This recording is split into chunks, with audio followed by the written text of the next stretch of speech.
Thank you. I welcome everybody to today's ordinary council meeting of today's date, 26th of February. We have had the council prayer at an earlier meeting, and we have an apology from Councillor Duncan, and I think everybody else is here. Would somebody like to so move? Thank you, Councillor Charland, Councillor Lambert. Those in favour? Those against? Before we move to the public forum, I have a couple of very pleasant little tasks, and I can already see my chief executive cringing. The first is the councillors, Kevin, would like to present you with this bottle of fine red, as we know that you're partial to. Really? This is, and I'm going to ask Carol to speak on behalf of the staff. So this will be your last meeting with council. Yes. And I just want to say thank you, not only from council's perspective, but my perspective in terms of a relationship with the chief executive. It has been a very easy, workable one, but at times we're big to differ. But the beauty of having those conversations, I want to thank you for the approach that you've taken in dealing with a number of our holdover effects, if you like, and people. It has been fantastic. And councillors, can you just put your hands together? Before we get a right reply, Carol, do you want to say? I'm happy to stand as well, Your Worship. Thank you. Just on behalf of especially the EL team, myself in particular, but also all the staff, just thank you for your leadership over the last, it's been more than 18 months, but just a bit longer. But we've really valued having your style, your openness, your friendliness, leading us through the last couple of years. So it's been amazing. You'll be staying on a bit longer to assist me, which is fantastic. So I really welcome the opportunity to just pass some stuff past you as I take over the role, and staff will want to do something a little less formal with you. Probably my mum's baking or something, morning teas to give you a farewell. But yeah, honestly, thank you from all of us. I think we've all absolutely enjoyed working with you and look forward to still seeing you around the place. Thank you. By the way, I had suggested to Kevin that we'd bring the Ratana brass band in as part of the farewell. That didn't go down too well. No, I had these opportunities too, but I really appreciate the opportunity of actually being given an opportunity to come over and work with you and learn a bit more about Rangitikei and where my ancestors were. I really enjoyed working with the iwi again, getting re-engaged with them. But you've got a fantastic place here. I personally think it's a bit undersold. And I do, although Andy says we disagree, sometimes we disagree often. But around the table too, that is something I really appreciated, is that you have been prepared to have those arguments and debates, and that all adds some depth to the decisions that you're making. And just to the staff, I just think that you've got an awesome bunch of people around here that are really good producers, and keeping those staff close to you at the moment is, worth $1 million with the amount of problems that you're going to have ahead, or the amount of challenges that you're going to have ahead of you. So I really thank them for the efforts that they've made in getting behind us too, and appreciate it. So thanks very much.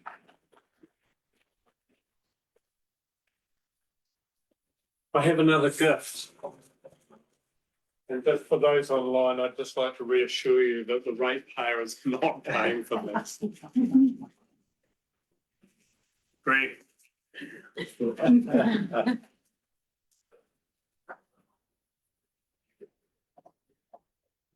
Walking down the aisle. Walking down the aisle is exactly it. So this happened recently. This is a chance to congratulate from the councillors in terms of your wedding. So Thank you. that's a real pleasure. I'll pop that later, but I'm not sure if married life agrees with me. I've been sick ever since. Thank you. That information has now been shared with the country. Watching online. So, and councillors, you're welcome to join us when we're finished council today and we can have a little bit more of an informal gathering there. Back to the councillors' agenda. In terms of public forum, we have my tuias. So both past and current. And Nisha, would you and Lafonso like to come forward, please? So perhaps we start, you've got a presentation, some words that you've put through in council agenda, but you wish to chance to speak in terms of public forum regarding that. Go for it. Kia ora. E rere ko mai te ao noi mai te ka koe manga ki tangaroa koe te ao ko te ao koe. So kia ora. For those of you that don't remember me or don't know me, my name's Nisa and I was the Toy representative for Rangitikei Council last year. And I'm just doing a quick overview of how Toya impacted me last year and how it's helped me gain a better perspective on what I want to do in the future for my mahi as well. So for those of you that don't know what the Toya Kaupapa is, it is a leadership development kaupapa for rangatahi Māori. This kaupapa runs through communities all over the Mutu and runs under the Mayor's Task Force Initiative. I was selected by Mayor Andy Watson, who is the Mayor of Rangitikei District Council. Toya helps us as rangatahi Māori become rangatira through our culture.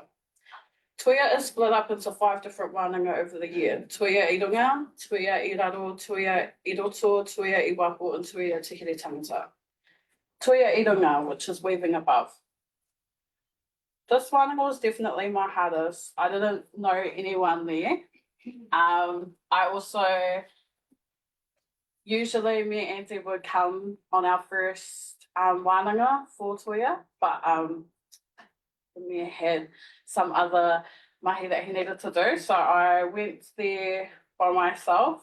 I felt like I wasn't Māori enough at the time. I didn't feel like I was worthy of doing the kaupapa. I'm not very fluent in my field, and I haven't grown up around my marae and that how a lot of other Māori rangatahi have. So that was a big thing for me, not feeling like I was enough. This is where we were talking about our past and who we were. I remember a kōrero from Matua Marcus who started the Toya Kaupapa, which has stuck with me today. We are like fleas in a container, continuously trying to get out and not realising the lid. This was a metaphor for life. We are the fleas and our lids are our barriers. We don't realise that they're there until they're gone.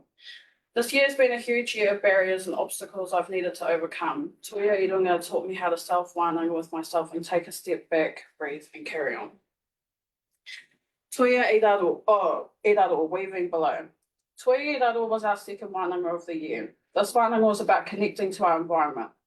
We were all able to choose which engagement we wanted to take part in, and I chose Maramataka and Wakaama. Maramataka is about the moon phases, and Hana Rafiti Maipi Clark was teaching us about how she implements Maramataka into her daily life working within Parliament. We also did Wakaama on the Rotorua Lake, which was beautiful as it reminded me of our awa back home in Whanganui. Tuia i roto, weaving within. This wānanga was for us as tauira to share our stories. We were able to present in any way we were comfortable. Our tuakana did an amazing job at making sure we were safe within the walls of our whare tupuna. This wānanga was full of laughter, tears, doubt, singing and love. This was the wānanga that brought us all together. The way we were able to connect with one another through storytelling. I spoke about my journey through from 2021 to 2024 and how I overcame my obstacles and how Toya came just at the right time for me and, to be honest, saved me. Toya i waho, weaving outside of our own selves. Tue Iwapu was our third wānanga. This wānanga was about service and contribution to our communities and highlighting on people within our communities doing amazing mahi for our people.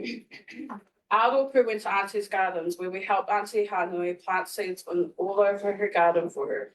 Seeing the mahi she continuously does and not expecting anything in return shows that Auntie Hanui is the embodiment of a rangatira and a mana waihi. I aspire to be at least half the woman she is. Tuia Te Here Tangata, which was Weaving Together, which was our last wānanga of the year. This wānanga was to celebrate us as tauira for the mahi we have done over the year and as we step into our new roles as tuakana.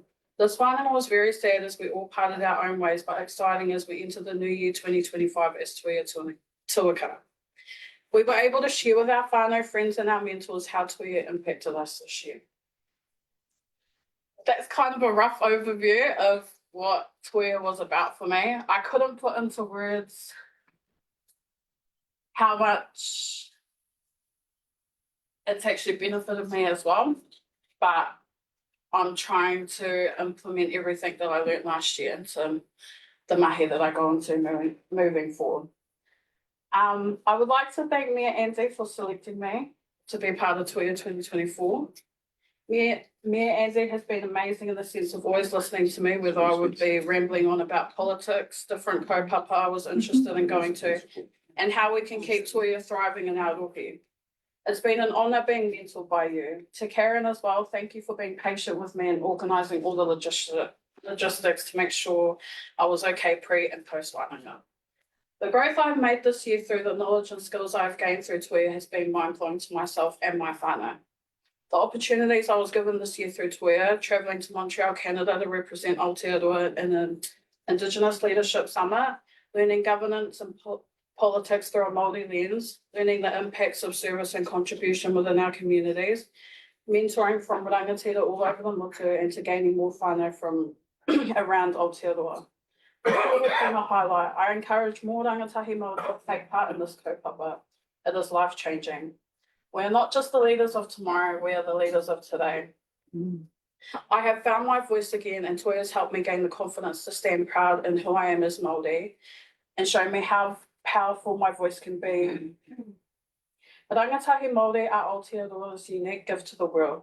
I look forward to doing more mahi alongside our council to ensure that rangatahi voices are being heard and listened to. All right, thank you, Starla.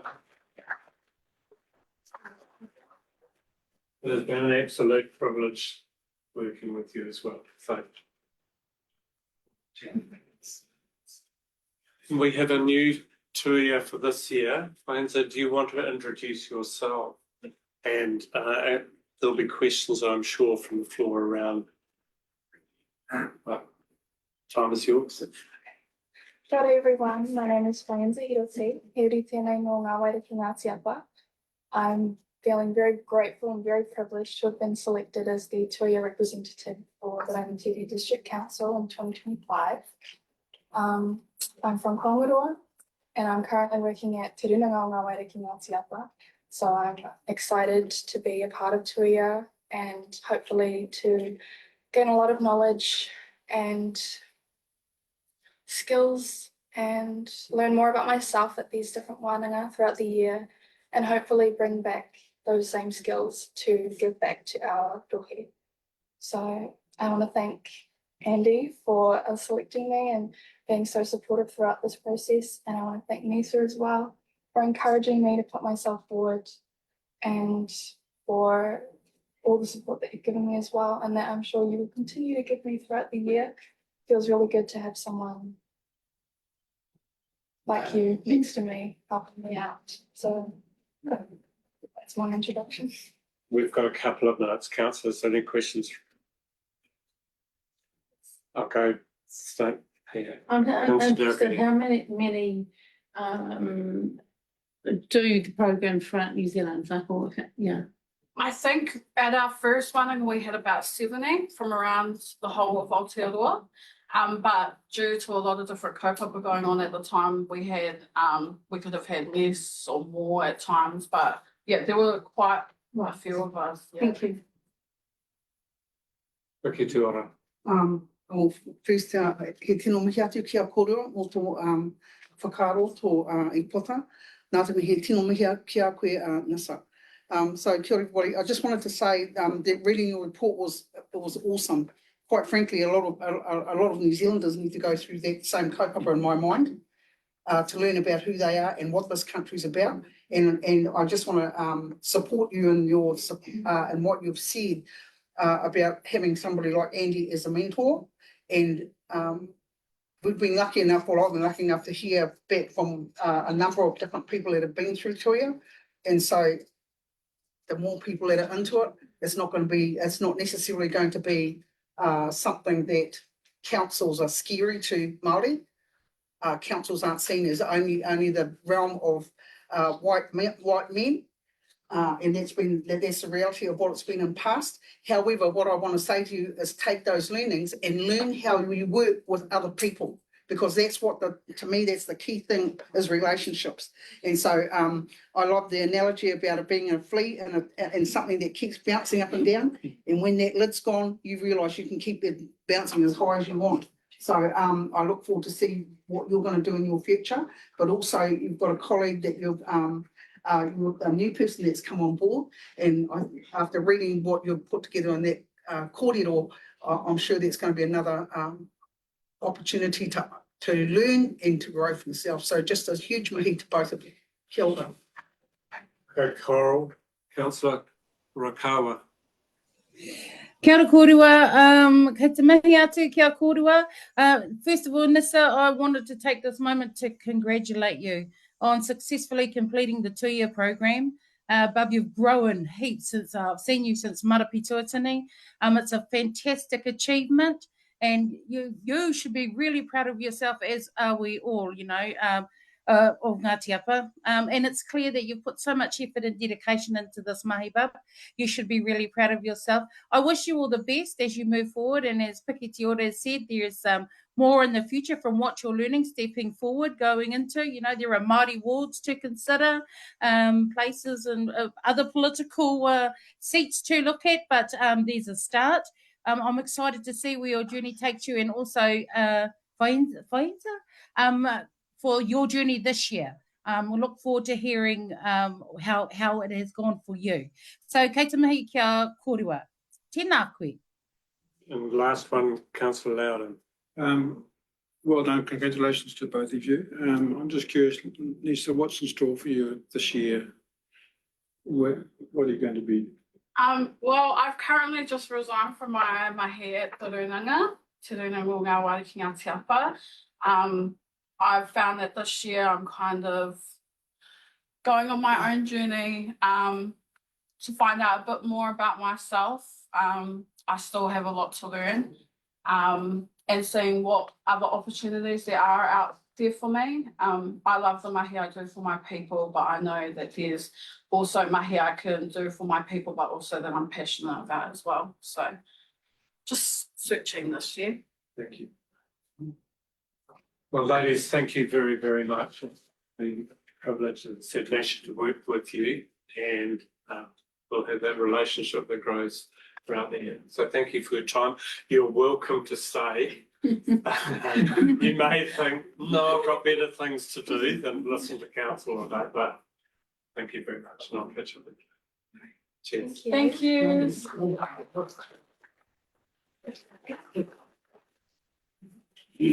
Back to the council agendas of today.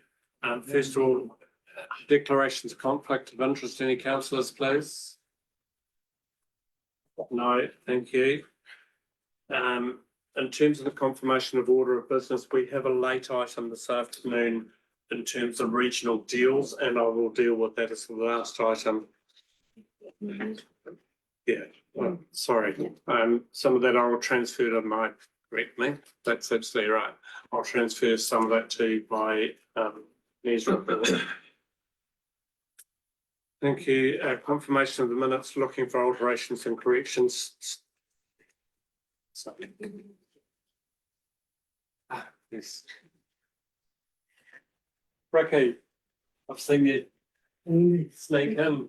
So I'll go to, in terms of, now that you're here, we'll talk about your submission to the Ratana Road renaming. So Ricky, if you would like to come up at the microphone and be able to speak to you.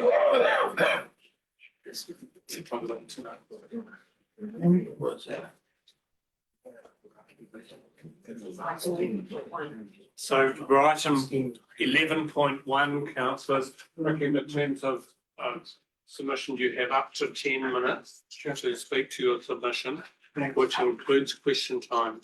So if you're wanting the opportunity for councillors to ask questions of you, think about that as well. Cool. That time is yours.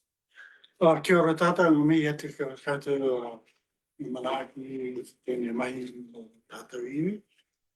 Yeah, so I made a submission in reply to the renaming of Ratana Road and the minimisation from that total road to less than something like 25%, and the significance of what it means to us to hold that name.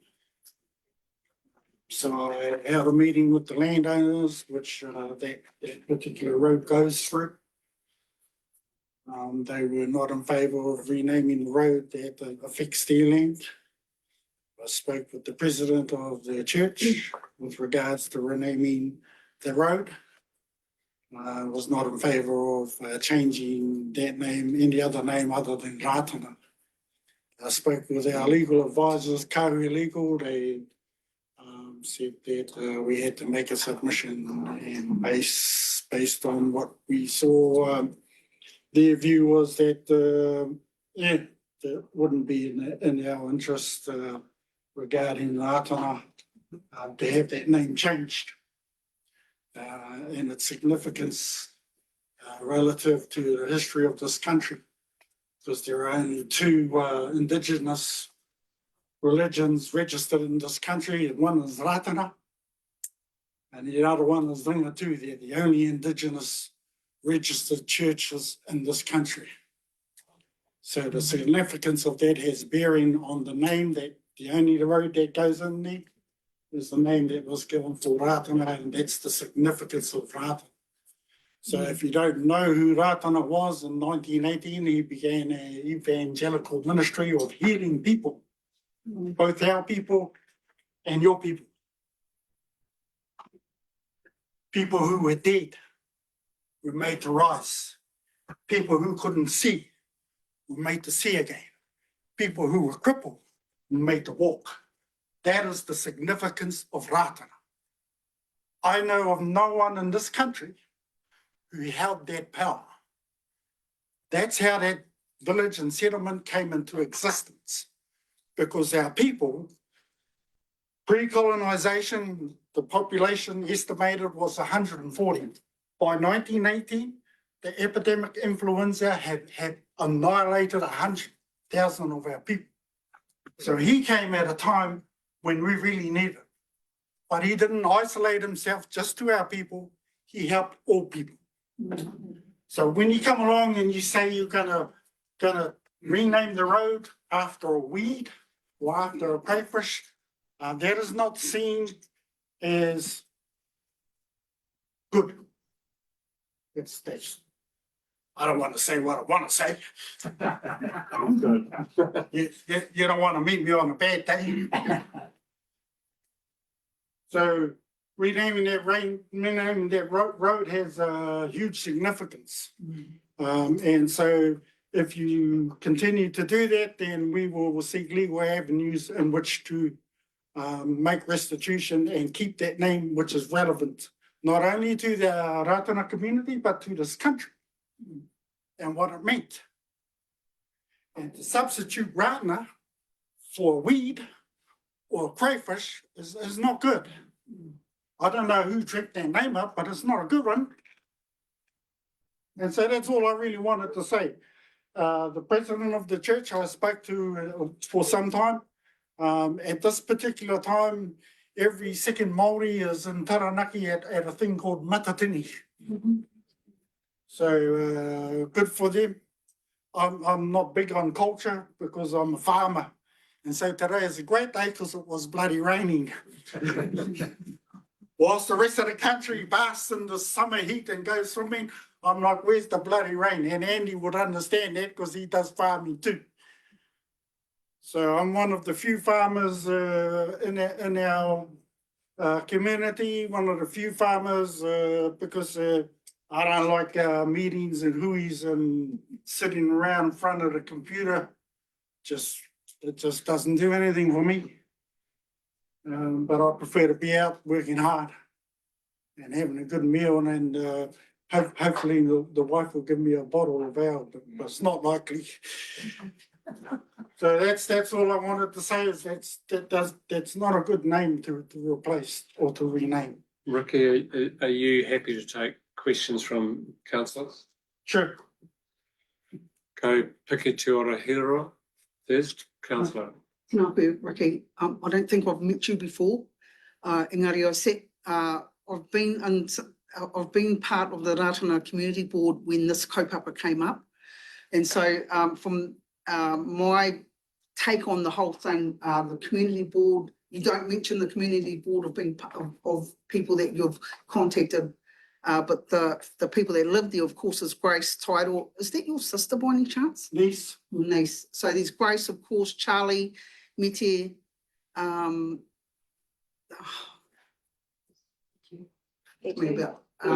the request, Jamie.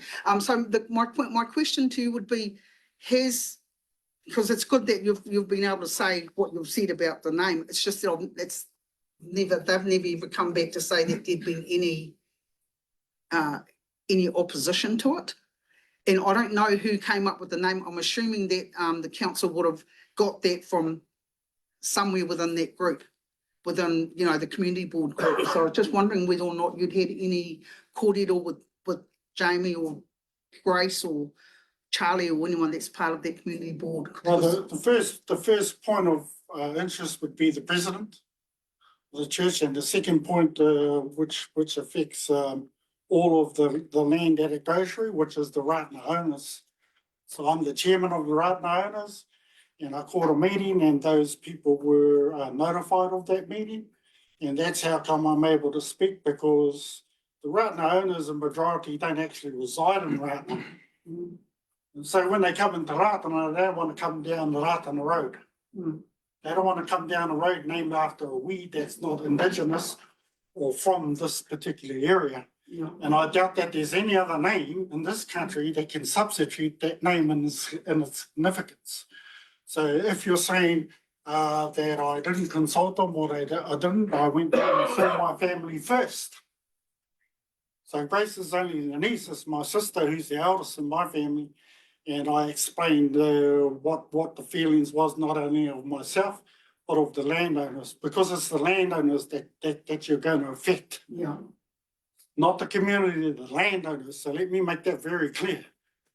And so my father, who had a significant role in the community, was the chairman. And before he died, he asked me to take over, which I didn't want to do because I don't like doing this stuff. I don't like meetings. I don't like doing that, all this arbitrary consultation stuff. I'd rather just keep it simple. So that's the answer to your question. Yep, it's on the same lines as Picky though. We have the council got the recommendation from the Ratana Community Board, according to our minutes here, about the reason the name change came up. They recommended the name change to Papakura. So I guess that's why we put it out for consultation to get more feedback.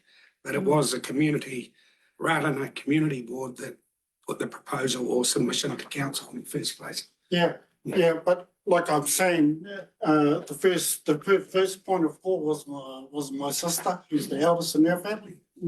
Grace is only a niece, mate. The second point of call is I have to see all the landowners, because it's the landowners that will be affected by such a name. And according to my rules, we were notified of that name that was submitted. Yep. Does that make sense? Yeah, I know what you mean. I'm just saying what we got as a council from the community board at the time. time for a final question. Just one, and I understand the two questions to the left and right of me, Ricky, but I'd like your thoughts as to what is the actual, what do you see as the issue with the address numbering at the moment? And it says here, you know, the potential for duplication, but what's the actual issue? Is there an issue of significance around the numbering the way it is now?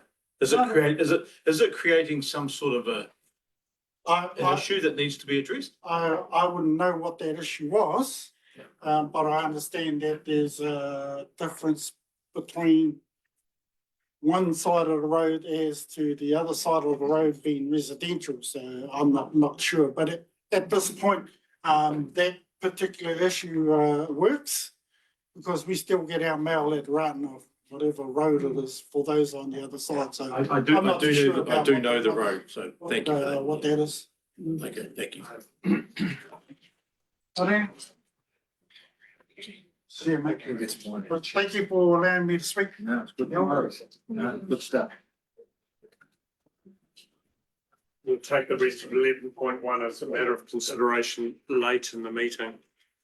But we can actually move now because it's just allowing the hearing. Yeah. Would somebody like to move that submission be received? Thank you, councillors, Dalgetty and Morn. Good to think this second. Morn. So, thank you very much. Those in favour? Carried.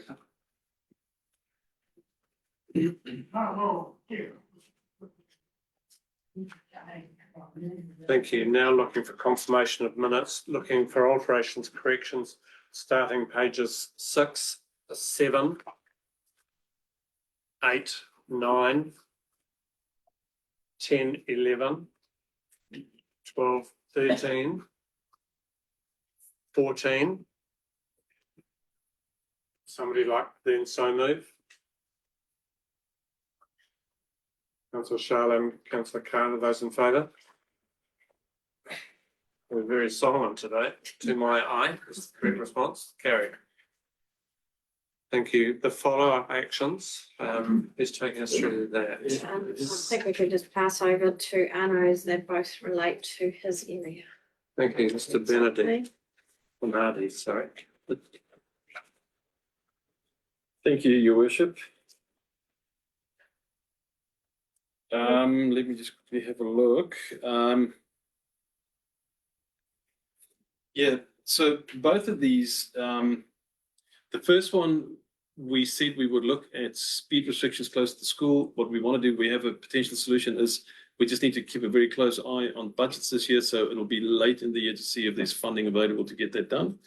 The second one would be with regards to the Bulls bus lane and the issues that we've had with heavy traffic using that bus lane as a shortcut through. We met end of last year with a contractor on site to discuss a potential solution. What I'd like to do today is just propose that to council and see if there's any feedback. What we have in mind is a single boom, automated boom in the middle of the bus lane, so that it would not affect the new motel in any way. It comes with the installation and I think up to 50 remote control units that we can then mail out to bus companies to give to the bus drivers, and they could just easily open the gate, the boom gate for themselves. The benefit of this is that we could have a similar unit at Te Matapi, so if somebody gets stuck, they can phone the front desk and they can open it from there. But it's a simple solution that will stop any unauthorized traffic using that bus lane. A real cost effective and simple to install. Councillor Jaracudi. I was interested, do you know of any other local authorities that are using this system? No, not aware, councillor, of anybody else. Councillor Wilson. Yeah, simple and cost effective solution, not an uncommon use of these sorts of things. Many of them around. But when you say simple and cost effective, have you had engagement with the bus companies themselves directly rather than just receiving a remote in the mail saying use this? So are you consulting with them as to how it could work for them? Through Mr. Chair, no, we haven't spoken to them. What we have just done is spoken to the contractor. They've been installed to find out if it's feasible and achievable and to get a price so we know more or less what we're in for. The next step for me is to get feedback from our governors to say, this sounds like a doable thing. And then I'll start communicating with them. Thank you. Your worship, I was present with Arno when he showed us what's going to happen. It looks a very simple, very effective and easy to put in because there's power right there too, so. Thank you very much. Would somebody move that report be received, please? Councillor Lambert, Councillor Hiller, those in favour? Those against, carried. Thank you very much. Moving on to the Mayor's report, item number 8 on the agenda. I'm certainly going to take it as read. I will take questions of it, but I will have a number of other recommendations. But first of all, I'll take questions of the Mayor's report and engagements, and I have put in the appendix there for meetings that are coming up Thursday, Friday, and hence this is why this council meeting has been moved today, and Zone 3 meetings coming up, really to inform councillors that there is an opportunity for you to engage. Any questions? While you're thinking about that, I'll move some other recommendations. And yeah. So first of all, I'll move that my report be accepted. Those in second by Councillor Carter, those in favour? Aye. Those against, carried.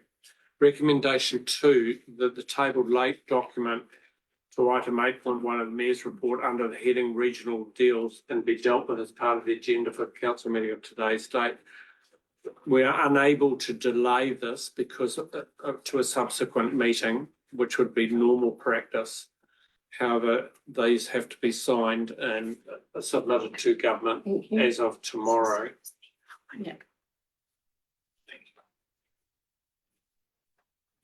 So I'm moving, first of all, in the first instance, that we can deal with it today. I'll move that. Is there a seconder to that? Councillor Carter seconding. Any speakers to it? Otherwise, I'll put the motion. Those in favour? Those against? Carried. I'll give you the opportunity to have a look through it.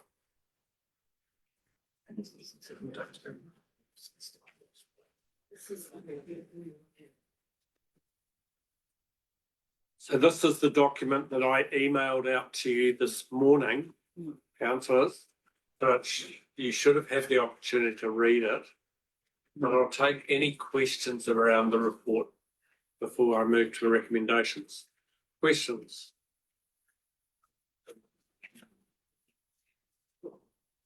Councillor Morgan. The editor of this was the CEO of Wanganui District Council. Correct. And we have made an input into it. Like your meeting up in Awakuni. Sure. So everybody around the country, councils around the country and private companies were invited to submit to government around effectively forming regional deals. And the government will then look at a process around where regional deals could be considered. So regional deals do not come with an offer of money from the government, but they come with an offer that the government would be prepared to provide loan funding. So in terms of our regional deal, we look at things such as the industrial hub. It would be a regional deal in conjunction with Ruapehu and Wanganui. So housing and logistics, health, all of those sorts of things are in there. There are 5 key main edge areas. Did we have much of an input? Sorry? Did we have much of an input into the statement? It's been put, to be fair, it's been put together very quickly. But it has been, Council, you have been told about the potential for this. and the chief executives have worked fairly closely on this. It has also gone to the mayoral forum. Thank you. Councillor Hero. So the proposal that's in front of us at the moment is the starting off point, the jumping off point. My question would be just kind of taking on board what Councillor Maughan has said, that there's the ability, there has to always be the ability for our council, for the Rangitike District Council, to have more input, given this is quite a whangarei centric document. So I'm assuming that as a jumping off point for the region, that there's always the ability, there's going to be the ability in future to ensure that we are able to have more input into what's in it. Absolutely. So this is the process. There was an expression of interest opportunity for Horizons region that was done late last year. This is what we call the very light touch approach, and it is a series of negotiations if we're interested. So it'll be a negotiated process. Councillor Wilson. Thank you, Worship. Just if you could confirm for me, this is very much a starter for 10 document at the very initial stages. Could you also confirm for me that by signing this document, which I appreciate, is at very short notice, and I appreciate that the councillors have only had time to have a look at it earlier today, in no way commits us to any financial contribution or binds us to any further financial costs as part of this regional deal? Absolutely correct. Thank you. And the first time that this document was put in front of us in this form was as of yesterday. And the number of councillors that you were offered the opportunity to meet with the Ruapehu and Wanganui councillors literally in the last couple of days. Unfortunately, it's the environment that we're operating in within local government at the moment in terms of time frame. Councillor Wilson. Happy to move a recommendation if that's what you're seeking, Your Worship. Thank you very much. Looking for a second or two. This is recommended two. Councillor Wong, you're prepared to second? Sorry, recommendation 3. Sorry. And are you saying approves or does not? Yeah, approves the signing, yes, That's correct. your understanding as a seconder? Yes. It's open. So you're moving it. You wish to speak to it? Just to thank you for confirming my earlier question in regards to the financial commitment, but also just looking at the first page, I think covers what we need to know. Regional deals, light touch proposal, template guidance. So let's just be aware of what this documentation is. It is a start for us to have some further conversations, and it's guidance. It's a steer in the right direction. Doesn't necessarily mean it is the proposal. It is a discussion document. I think on the grounds of that, And we'll publicise it through council. Any further speakers? Thank you. Councillor Dalgety. I'm in favour of shared services going forward. I think we need to look for efficiencies in local government and efficiencies of scale. So, yes, we're going to have to work hard on relationships and ensuring strong local voice. But this is a great place to start. Thank you. We have 2 speakers for. Any speakers, further speakers? Put it to the vote. Those in favour? Those against? Carried. As part of the discussion at Awakuni the other day, there was the need to have another series of discussions around local water done well, regional deals, and how possibly shared services in some shape or form could be formed in the future.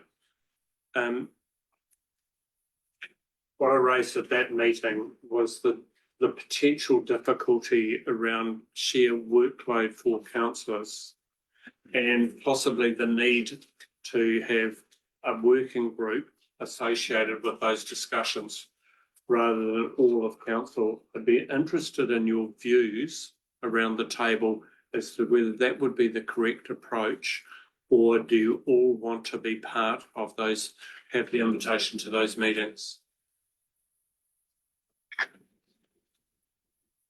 Councillor Dalgety. My view is probably that we should all get the invitation, and sometimes some can come and sometimes some people can't. This is really important in terms of what we look like going forward, and I am slightly worried about fewer of us having the knowledge.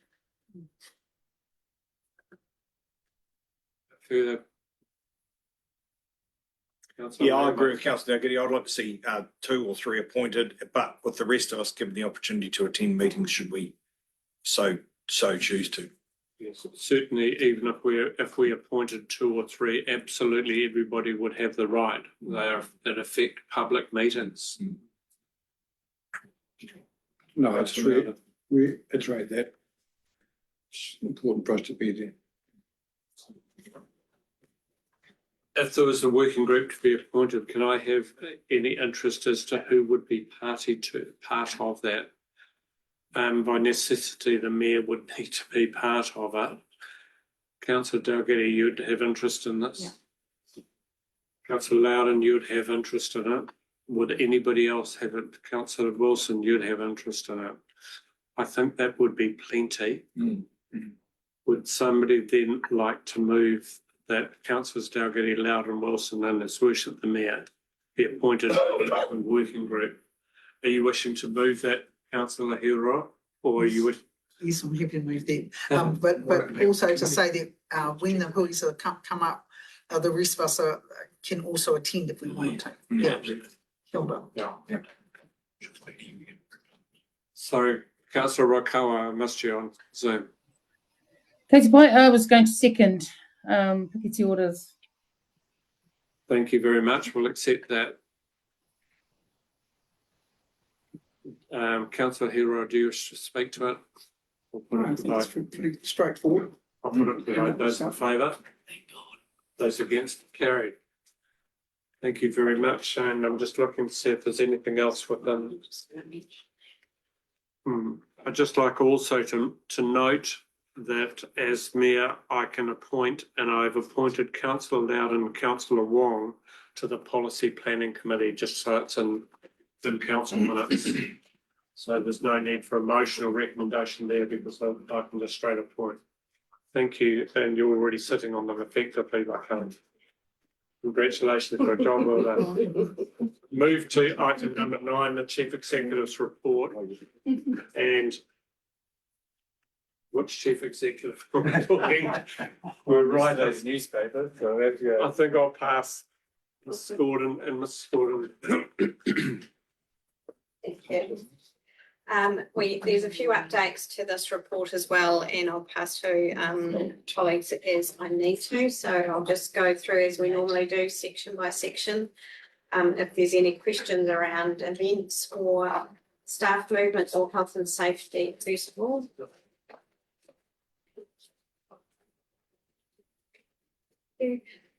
Just the consultation tracker. So this is provided each month, and we'll also go to community boards and community committees.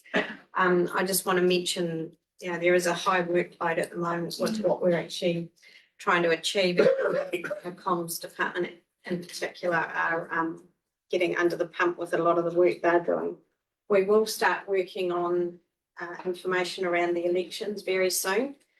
And I just wanted to also put on, advise you that Katrina Gray is now the council's deputy electoral officer. As my appointment to the chief executive, I can't be the deputy electoral officer anymore, so that has gone to her as part of her group manager role. So she will undertake that and give you regular updates. If there's nothing else on that one, the next section is around McHardy's Road, and just identifying that we have had this name inconsistently spelt. And so when we do find these, we're just going to bring them through to you in this style of report, just so that we have a record of the correct name of them. So this one in particular can get spelt all sorts of ways, and so we can now correct it and also send advice to Lynn's that this is the correct name. So I expect to see a few more of these going forward. Effectively, this has been an issue not over a change of name, but the spelling and just the different spelling. variations of the name. Yes. Can somebody move that the report be received first? Can I make a comment, please? Certainly. So specifically making a comment around the process to do with the naming of McCarty's Road or or getting it right. It's ironic to me that this comes up, given that we've been in a space for years across around the tohu going over the Rangitike. So I'm just saying that's inconsistent in my head. So I'm sure that it would be put somewhere. Suggest you write to the minister, Pete. Pete? Yes, certainly, that will certainly make. But a I'll go back, difference. first of all, receiving the chief executive's report. Are you happy to receive, Councillor Wilson? But I do think Vicky Jorda's point is valid. I'd like to see it recorded somewhere. I don't know how, but I think that comment is very, very valid. It's up to the member to move a motion if she so wishes. But can I go back first of all? If you'd like. Excuse me. Can I go back first of all to reception of the report, which is what I asked for? You're happy to move, Councillor Carter seconding, those in favour? Those against? Carried. So while you're considering some wording around that, I'll give you the opportunity to think about that. But recommendation 2, that council confirms the real name of the road as such in the agenda paper to be McCarty's Road. Would somebody like to so move that? Councillor Sharland, you're moving that? Looking for a second to Councillor Carter, seconding. That's appropriate, two suddenly. Councillor Sharland, do you wish to speak to that motion? No, that's fine. Cardiff Road's good. Any other speakers? I can understand the reasoning for the clarification because the road has 2 signs on it. One's built, one's built the other way at each end of it. So some clarification would become really handy. There's other roads that we're aware Other of roads with as that well, exact well. issue. So as we're aware of them, we will be fixing them. So what it is clarification for the fact that one end of it is McCarty's and the other end of it is McCarty. Oh, yeah. So as you travel down the road, one person dropped off. One person's dropped off the wagon, yes. Look, I'll put that to the vote. Those in favour? Those against? Carried. Now I'm prepared to go back to you, Councillor Hera. So I'd like to put a recommendation forward. Yes, I'd love you to read it. On behalf Secretary of. On behalf of Vicky Jordan, should be her recommendation as she has raised it, that council note that should recommendation 2, as per the order paper of today, be accepted by Lynn's, that would be inconsistent with recent discussions or recent recommendations of council around the Macron in the word Rangitika.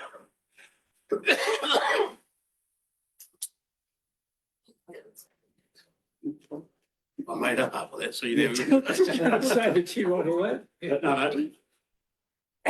Council should, council note that should recommendation be 2 accepted by Lynn's, that would be inconsistent with recent discussions or recent decisions regarding the addition of the Macron in the wording or the naming of Rangitika. Nice that you said Rangitika. Yeah. You can get the Macron. Point, yeah. When you said that recent decisions, who were those recent decisions made by? Made to include the decision maker referenced as being the minister, because it wasn't the decision by council. No, but it was by the minister on recommendation, on feedback back from Lynn's or the land management office, was it not? Perhaps it could be tidied up, but the point being is I'm trying to get it recorded. I accept that. I'm quite happy to leave a little bit of tidying up. But councillor Hero, you're moving that, Yeah. looking for a seconder to that. Councillor Wilson, the secretary. Acting secretary is seconding that. Councillor, do you wish to speak to your motion? Yeah, well, what I'd like to say is there's so many things that are out there, and if we don't make the point, us as councillors, then it just gets lost. So I mean, when anything happens, who knows? Probably from not being in government, but I'm glad that it's going to be put into a recommendation, and hopefully the rest of our council, my council colleagues, see the validity in the recommendation. Any further speakers? Councillor Carter. I'm going against this. I believe this has nothing to do with the previous motion regarding the McCarty's Road, as that is not so much a correction, but it is it is a correction. But you've got two spellings of a road, each end of it, whereas the Rangatike one is the addition to the Macrons, which has never been around previous. So that there's actually a change of name.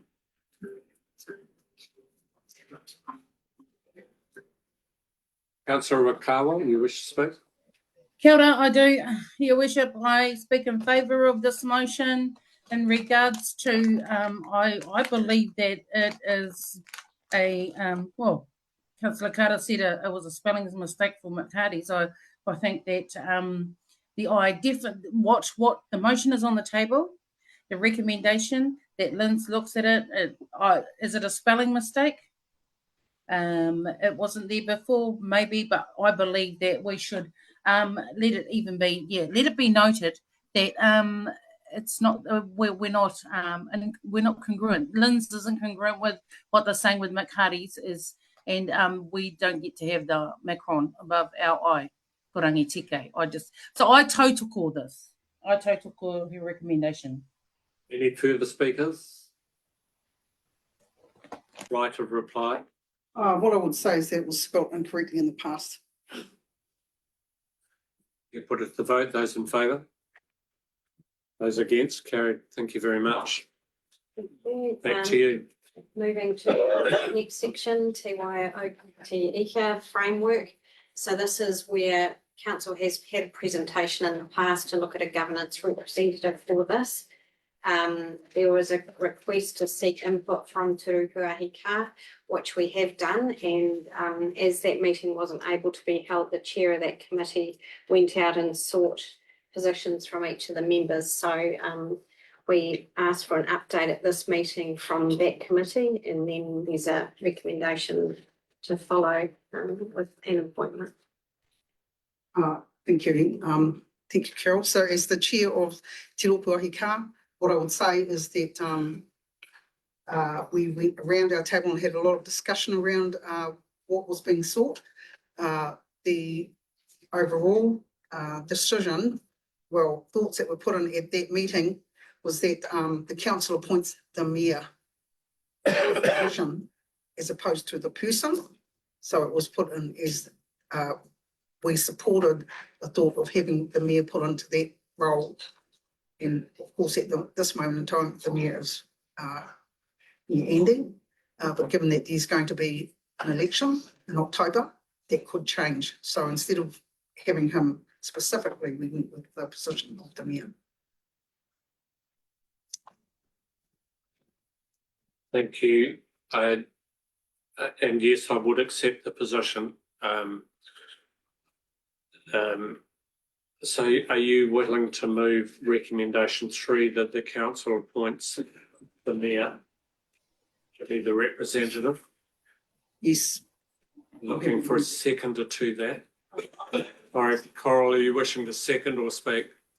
I'm wishing to second that motion. Okay, thank you. Thank you very much.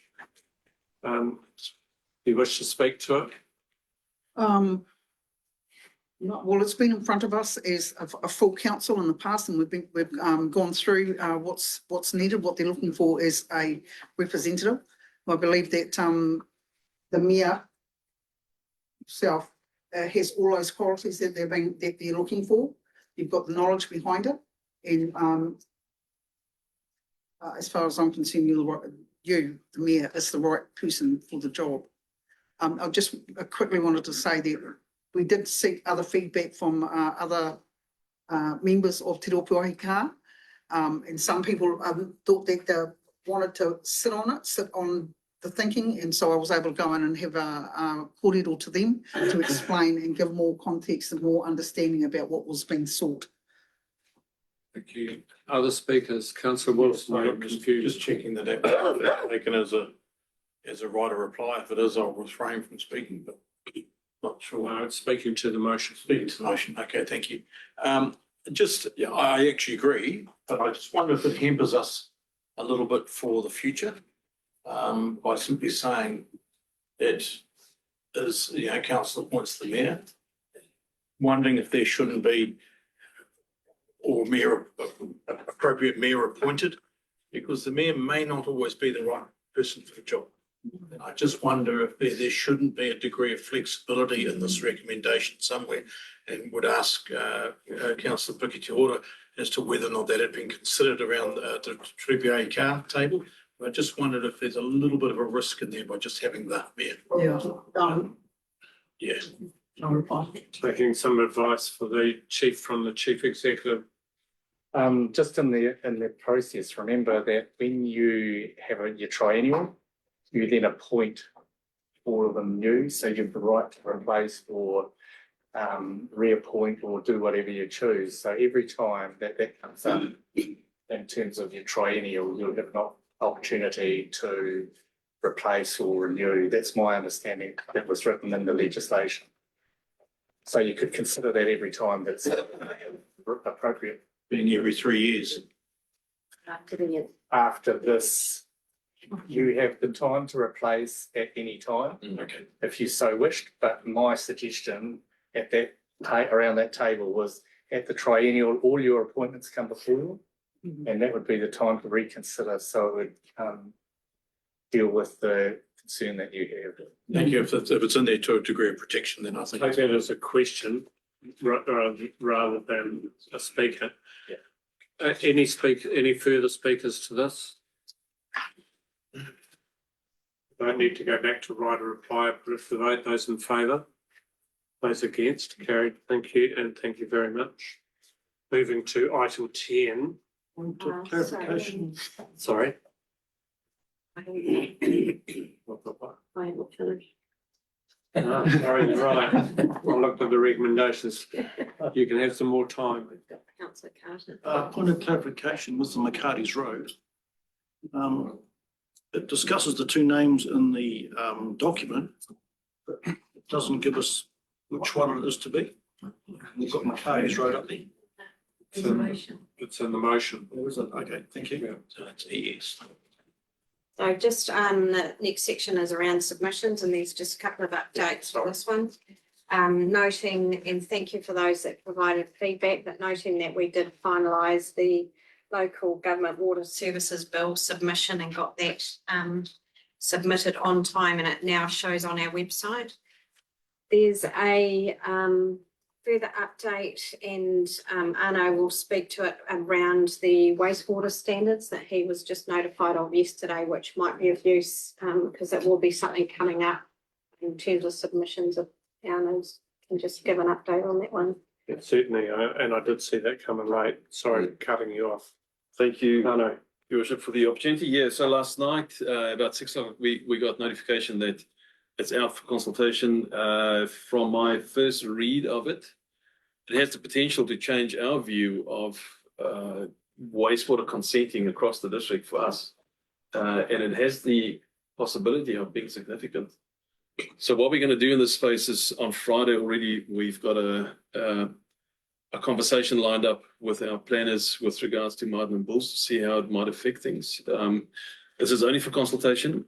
Nothing is determined yet, but it's something we've got to keep an eye on, very close eye on. This is aligned to government's thinking around it wanting to fast track processes. And this is saying essentially that there should be a common standard in terms of wastewater plants and so on. Some people will see this as a very dangerous precedent around the country, but it's the government's direction. Thank you. Is that all you get? I'm sorry, councillor, sorry. Councillor Duggan. Just query. The submission process is just bewildering, and I could be doing a submission every week. And yeah, I don't think I worry about the outcomes from the system. And how do we know that we're capturing the ones that we want to capture? And I think staff for the efforts in this direction, but I still worry. For instance, last week there was the gene technology bill, which will affect farmers in our area. Our district is based around farming, plus other things. And I that wasn't on our list of submissions, so I just have concerns. Yes, so just a general comment around this. First of all, the speed of change is unheralded. And the number of times that council has been given literally a week or days to submit on things is, I'm just trying to pick my words carefully here, that it's to some extent irresponsible. So in terms of policy and planning, what council does in policy and planning and lists the known opportunities to submit within policy planning, asking councillors for which ones do you see as a priority, and the opportunity for councillors then to say, yes, we must submit on this, or we must submit on this without necessarily appearing, written submission only. So I commend the staff in terms of policy and planning, but I am not sure that the gene one came up in policy and planning on the scheduled list. Can anybody advise me? No, I wasn't aware of that one. So what our process is, Local Government New Zealand or Taitura every week send us out a list of submissions that they are aware of that are coming through government. And we also have Mr. Hodder sort of keeping an eye on other ones for us, and we've got a big spreadsheet that staff work to. And at the ELT meeting, we actually look at that list and make our recommendation on ones that we should submit on that are really important to council. And then if we have the time and the resource, we do that and try and get the draft submission out to you. The one that you're talking about was probably not on any of our radars. So what I'd suggest is if you are getting those sort of ones, it would be just helpful to send them in to us, even if we get it twice, 3 times, it doesn't matter. Because we often do miss some of the ones that are not more government related, and we can have an assessment, even if it's just a knowledge that that's coming up. So that would be helpful. Yeah. Just bear in mind the published date for this bill was, the submission was 20th of December. So literally the workload is also the timing of this sort of stuff. Councillor Hero. I'd just like to make a comment about that. It's interesting to me that when I think about the Treaty Principles Bill, and we had that discussion around this table, there was people didn't necessarily see that it was our business as a council. And I'm not saying, and so what I'm saying is the importance of that bill to farmers. Again, it's in my head, it's in the same way of ensuring that you can't have one rule for one set of people and another rule for another set of people. Or you can, but if it's something that I think is not being fair across the board, then I'm going to be saying it. And I just want to be able to put that there. It doesn't need to go anywhere. But I think you're right. That is an important thing for farmers. But so was the Treaty Principles Bill. And so around our table, not everyone thought that it was the business of council to get involved in it. That, as far as I'm concerned, shows straight off a huge kaupapa that's to do with one set of our community as a part, as far as I'm concerned, the treaty pool is about this whole country. But I'm just wanted to say that and put that out there. Yeah, I think that I made that point as part of that discussion to say we have a right and a need to advocate for our communities right across the sectors. I think we should do the treaty. Anything else from you? Now, we'll move to item 10, the report with the citizens. And Sophia, welcome. Kia ora koutou. Well, welcome all done well. I take the report and the associated consultation document and submission form as read, and just want to note that there's been a little bit of a flurry this morning. We had some fantastic feedback from His Worship the Mayor on Monday, and we've been trying to implement that in the financial assessment section. There's still a few moving parts, but in general, I'd like to present the overall narrative of our consultation document to you, and welcome any feedback that you may have. Floor is yours. Anything further you want? I'll just make a point. So Sophia asked the best way to show you the updates of the comments from His Worship. So there another page has been put on the big tin can for you to have a look at if it's easier. I've also printed out the most recent, if it's helpful. Are you able to put that on screens? Sophia, sorry, Keezy will be able to.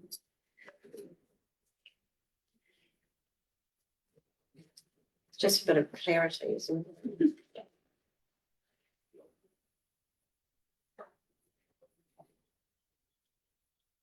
So councillors, actually, if you stop there on that page, the reason that I wanted to give some thought around the financial assessment. So if I look at the columns there, there's effectively that you're looking at a column, sorry, you were looking at a column that was literally the current situation where we don't have a regional CCO. And then you were looking at a column 10 years on, whereas this took effect in 27, 28, 29, 28, 29 year. So I wanted to understand where those costs lay. In terms of the next column on in 10 years' time, what I will be interested in further is understanding why the 4,160 can be reduced to 2,884. And there are several ways of explaining that drop in terms of those costs. So remember, at this stage, this isn't out in the full community, but quite happy to be putting it in front of you as councillors. And this presumably reflects the efficiency of a larger entity. But it also means that is effectively, in my view, likely to be financed over a much longer time frame. So I'd just be interested in that question. That's why I raised them. Leanne, do you wish to make a comment? So the moving from 4160 to 2884 is the reflection of the three councils put together in costs, and it's not the average of those three costs, it's the average of those costs combined and then shared across the increased number of connections. As far as Warren and I can tell, that isn't reflecting efficiencies, it's reflecting the scale. Maybe it's a different meaning of words. But certainly with this, all of the capital works that we have got in our long-term plan are part of this.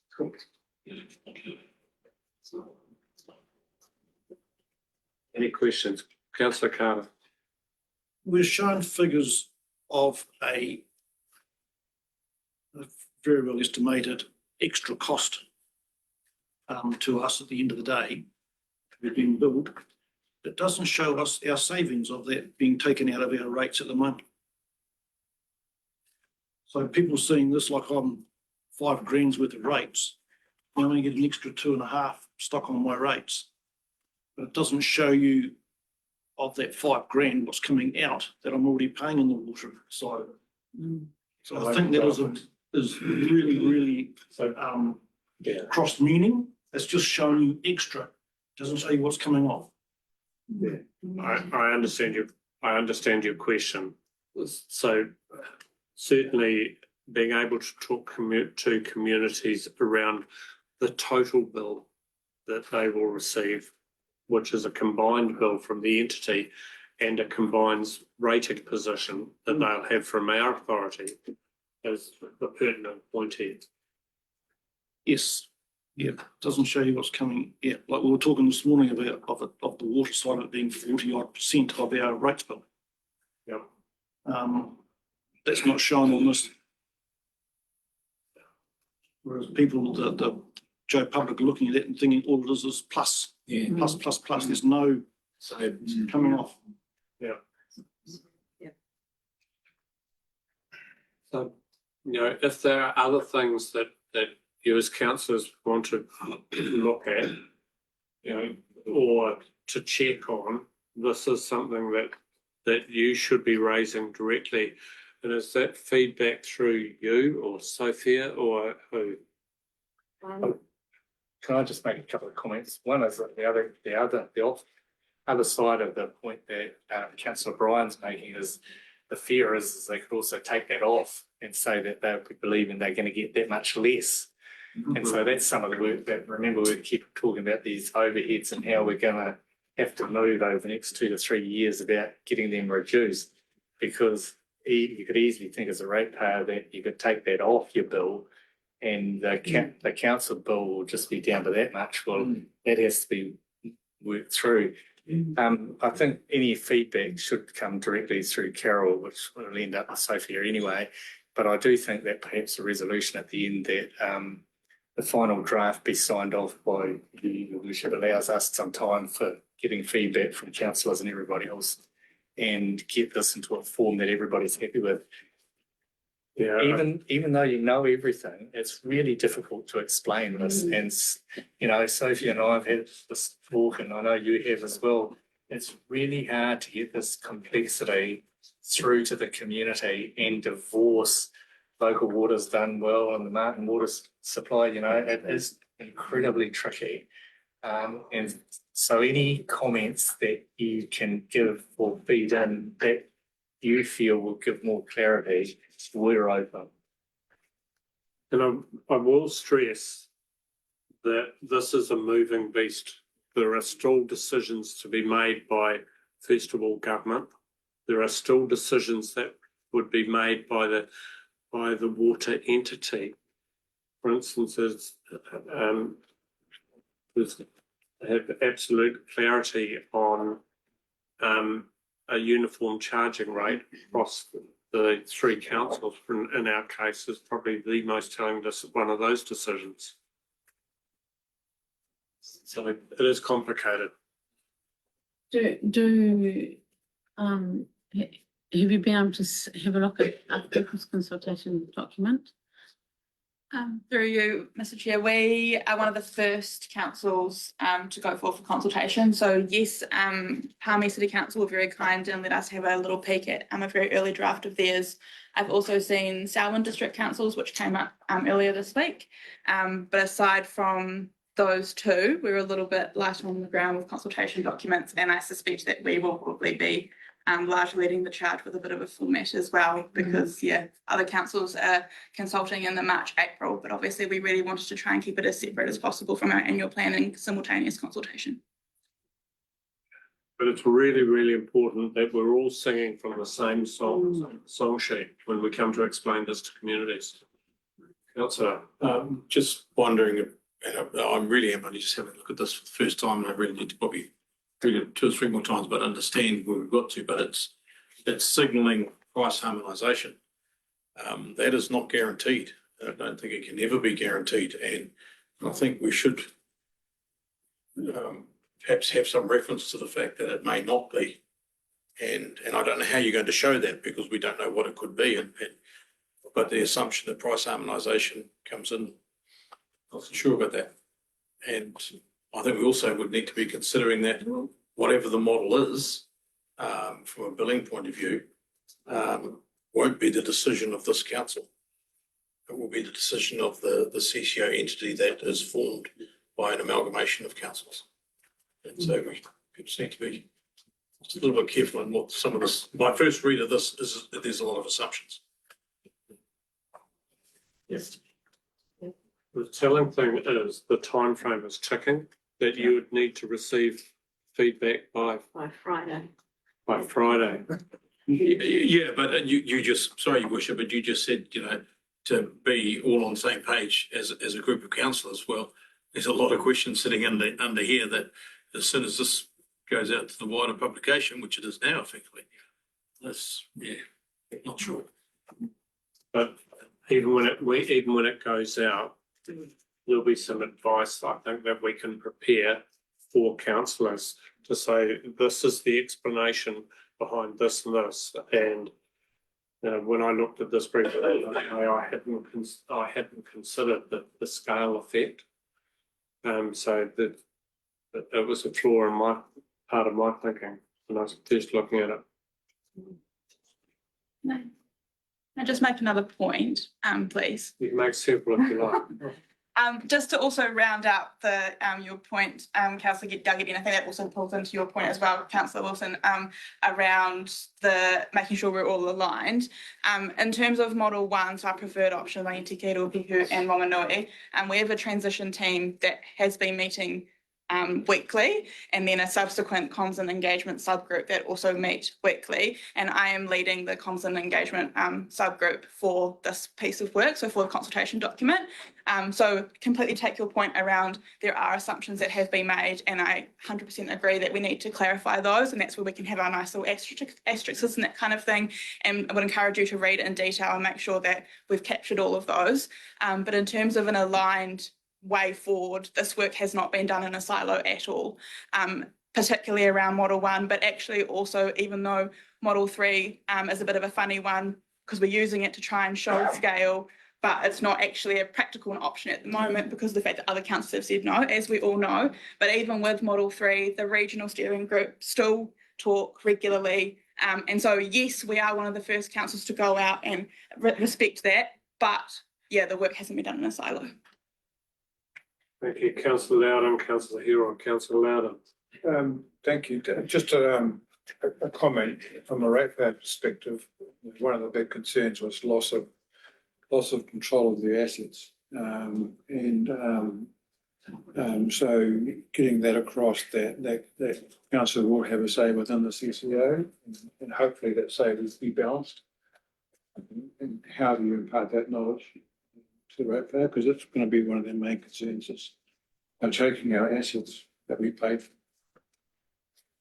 And it is reflected in the disadvantages within the document as well. Councillor Hero. But I know that this document is purely about us.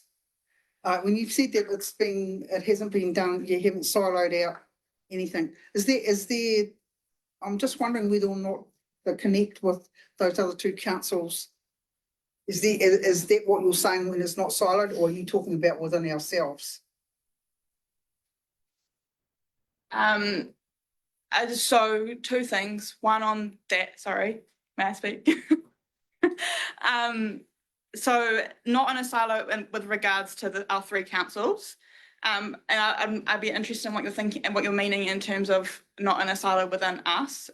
So ELT have been across the work from the beginning. Is that what you're referring to? Or? I'm referring to the impact that this has on everybody, the three councils together. So I'm taking this is us. Yeah. But I'm wondering how and whether or not that discussion about this has gone out further to the people that sit within the group, to the people that sit within the room. They're people that will be doing exactly the same thing, I would have thought. Yes, yes, in the sense that, so our transition team that's made up of our transition managers, comms and engagement subgroup, there's also a finance subgroup as part of that and a legal subgroup.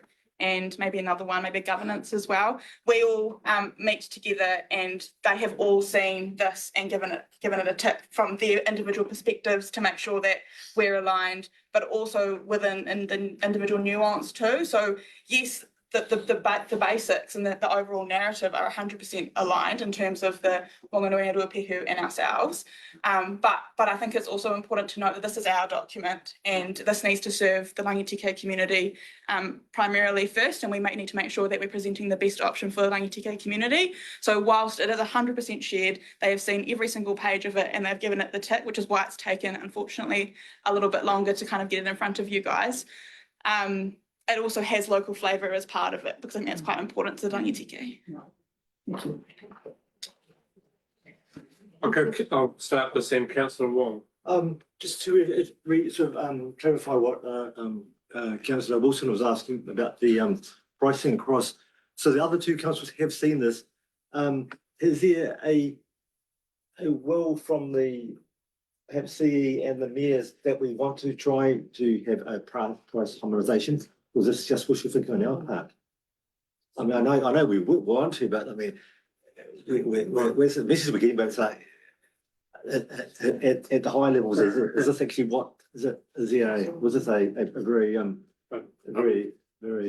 Certainly, I would like to see a price harmonisation as a principle. That may not be able to be achieved day one, and so it may well be a direction or a strategic view long term.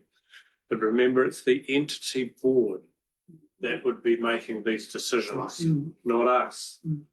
So the entity board could conceivably say, delivering these services in Wanganui is cheaper. They could even say that delivering the services to one part of our district is a different price. I don't think that will happen, but that would be my wish for harmonisation. But again, until that governance board is formed, which sets a degree of strategic direction to the operating, so the shareholder board has a role to play in that as well, as I see it. Councillor Dalgety. I just want to make the comment that we're having to make again fast decisions around this, and again that makes a mockery of not discussing this last week. It would have been way easier if we'd gone through it as a group. I take your point. That was the expectations when we went to our Koenig. However, that is what it is now. Councillor Lambert, were you on that schedule of speakers? No, I was just nodding in agreement with Councillor Harlan. I'm just thinking from a ratepayer's point of view, if they see that, is the obvious question going to be, why don't we just, what would a difference make if we just did it ourselves? Well, the difference would be $4,160. Yeah, but do we need to show them that this is a better way? Well, I think that illustrates it. This is the gains by scale and efficiency, etc. Oh, that's right, yeah. All right, I'll look to some speakers, some reception of the report. Councillor Wilson, you moving reception of the report, seconded by Councillor Maughan. Those in favour? Those against? Carried. Congratulations, Councillor. Would somebody like to move recommendation 2? This is putting it out for adoption, which is crunch. I'll move that we adopt the consultation document subject to those changes and subject to approval. Final approval by the worship the mayor. If I'm in doubt, I'll come back to you. Councillor Wilson, you seconding that? I don't think I need to speak to it. Any other speakers? Put it to the vote. Those in favour? Those against? Carried. Thank you very much. Move to item 10.2, the sale of Kensington Road. Thank you, Sophia. sale of Kensington Road. And let's take out. Your worship. Thank you, councillors. Good afternoon. Look, this has been a sort of follow on or a final piece of the conversation that we had prior to Christmas where that you resolved that we would push on with the sale of that particular parcel of land as a single parcel. Just noting that that decision has now been made public via this paper, this report. The final pieces that we need to address here is just in regards to the weighting that you want to apply with regards to the non-financial considerations. I would also just note there 3.2.4, the opportunity to include some words around a potential buyback. So if we do put a strong non-financial consideration against the tenders that we receive or the proposals that we receive, you may wish to have some kind of buyback clause or wording in there that just allows for council to hold the purchaser to account for the things they say they're going to do. And then there's a second decision there that we're seeking clarity around just in regards to the non-financial considerations and just the attributes that sit within that. And you'll see a comment there that we're making that references a previous sale attempt in 2021 where the policy was followed as per that table. So I'll take any questions if there are any. There will be some questions, but can we deal with these recommendations and the weighting? So can somebody receive the report? Councillor Hero moving, Councillor Carter second. Those in favour? Now, any questions around this? I raised the issue over the buyback clause, and the reason I did it was because we sold a parcel of land with a weighting on it according to its use. But what we didn't do was say if that use doesn't eventuate, then what happens then? In this case, the land was offered for resale. So effectively, you could have somebody buy a parcel of land at a discounted price because of the weightings, and then effectively they resell it. So I think we should be able to cover ourselves to say that if there wasn't the intended use within a reasonable period of time, that council should have the option, not a forced or compulsory buyback, but have the option to be able to buy back at that price.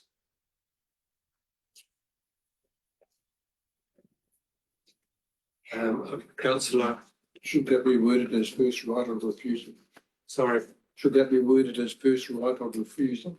That would be something that I'd be looking for. Councillor Wilson. We're going to move into recommendation 2 as the next one in front of us on the agenda. Yeah. Our non-financial considerations be set at 10%. In terms of the way the paper's written, we're in a series of non-financial considerations. Do you wish to take us through each one separately? Sorry, just for maybe a little bit of clarity, you set the financial considerations as a split. So in this instance, what Councillor Lawson would be proposing is that non-financial considerations at 10% and the financial considerations at 90%, and then your 10% of non-financial considerations are made up of all the various aspects in there. So you would set your non-financial first, and then what that non-financial would be made up of would be the secondary decision. Right. So you're taking it in steps. So what are you setting as financial? Oh, well, 90% then, but the question up there is non-financial. I'm saying the non-financial consideration should be 10%. Because I'm happy to speak to it if I can seek a second. I'm happy to second, so it's on the table. And all, if I may speak to as the mover, I think this particular parcel of land, given its location and given its former use and given its rating standard as being industrial, correct me if I'm wrong, or it says full industrial as a site. I don't believe it has the significance to warrant the potential financial benefit of a higher rating to a piece of land that was perhaps either A, more significant or more strategically located within any of our districts within the council and the district. I'm referring more to perhaps more sensitive sites in our town centres that would have a greater impact. I think this is a commercial decision, and I think the land should be treated for sale in a commercial arrangement. But I do consider that some minor financial consideration could be applied to it, should that be a level of discretion between competing parties that council staff and officers may wish to consider.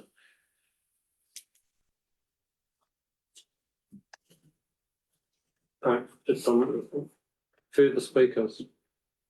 Councillor. In some respects, I don't disagree with Councillor Wilson, but there is a potential for this site to have reverse sensitivities. And if you don't consider what might go there, the council might be at risk of being accused of sort of facilitating activities on the site which may cause our residential ratepayers concern. You raise the issue of sensitivity within the community, which also raises the issue, for instance, if it's industrial, truck movements, et cetera, but that still have to go through resource consenting processes. Fully understand that, but it's council's reputation facilitating that sale by that 10% weighting might put council at risk of being in the spotlight. My only comment on that is that it's zoned industrial, and industrial's got some parameters around there that you would expect to protect the residential area, regardless of whether you owned it or not. One of the financial one, I think, on Councillor Dave's camps are really around if you're wanting to control a site for some particular reason and wanting a particular development to go there, then you weight the thing. But in other words, what I'm trying to say is if you fear for that, then I think you need to look at your industrial standards, because you should be confident that they're protecting the people across the road.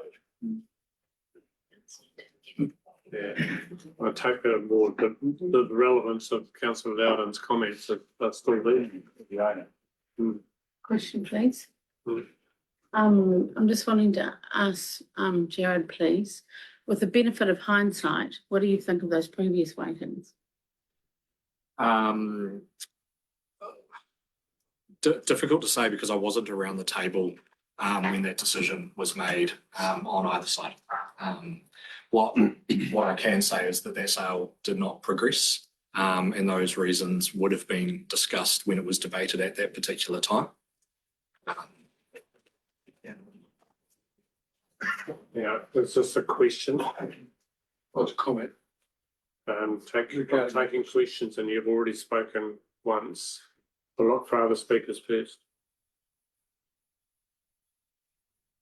The speakers, I will allow some leniency here.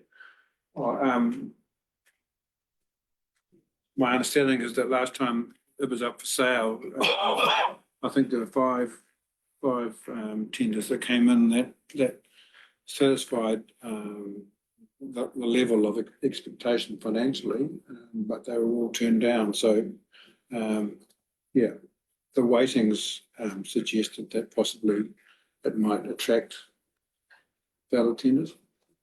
Yeah, that's a comment rather than referring to the motion. And if there are no other speakers, I'll go back to right of reply. Just to acknowledge, Councillor Loudon, yes, this piece of land has been offered up for sale before. It, as an expression of interest type basis with some tenders, highest value tenders not necessarily accepted. And that was a different time that we were operating in. I believe our climate has changed somewhat. This has come to the council table as a recommendation to find the weightings. The decision has already been made that it's a site available for sale. This is just concluding that. I stand by my earlier conversation in the opening of this recommendation that I believe that the non-financials versus the financials are a stronger combination to have than the market that we sit in today.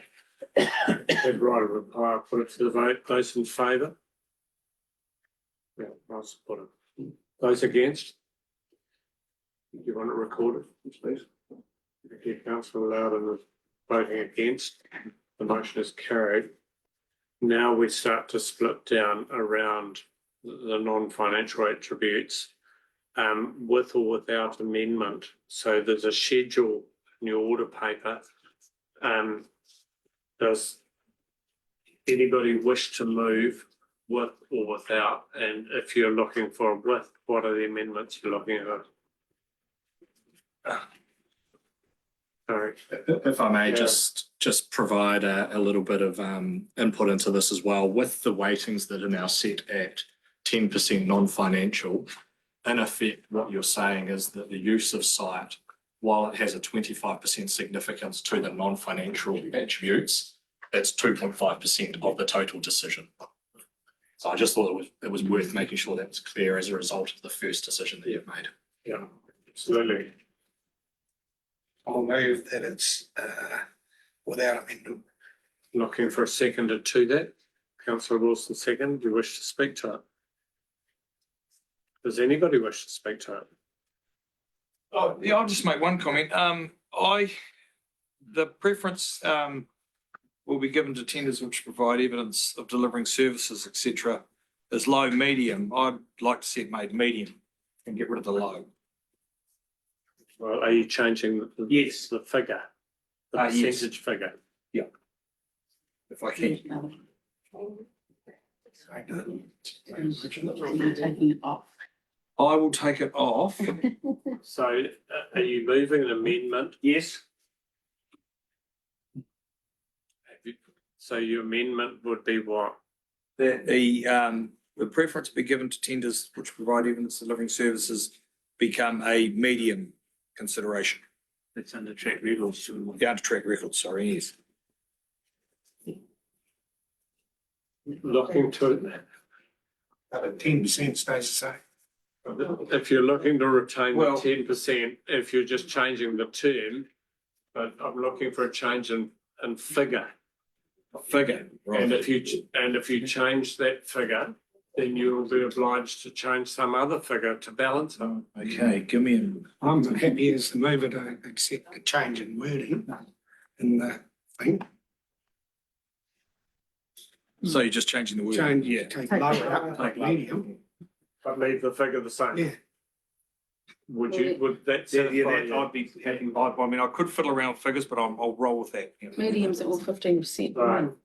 So you're looking for seconder, are you happy As a with seconder, I'd be happy to accept the change in wording. Yeah.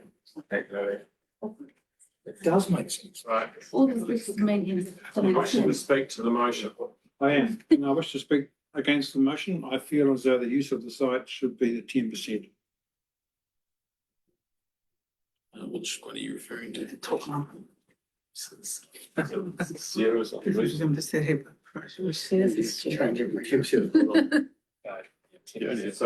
would effectively drop it from 2.5% to 1%.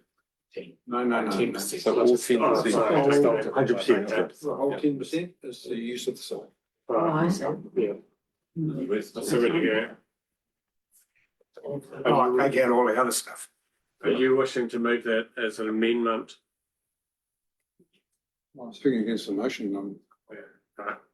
I think. We're speaking against the motion. We've had one speaker effectively for and one speaker against. Any further speakers? No, go back to right of reply. I moved it. When you boil it all down, it's no significant part of the whole deal. 10% in that use of the site, 2.5%.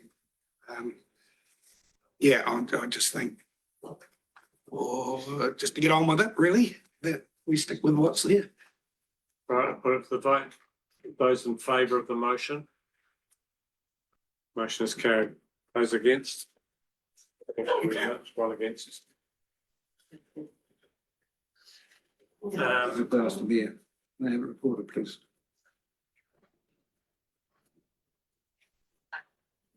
Now, recommendation 4.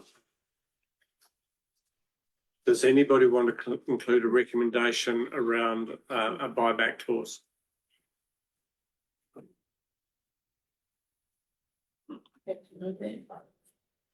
You're happy to move that as is? Are you What's reasonable? within how many months? I thought, I was looking at Gareth, what's reasonable? 1 year or The 6 months? the issue is that somebody may propose something, it's an industrial site, they're then going to have to go through quite a prolonged consenting process. Effectively, so it may not happen quickly.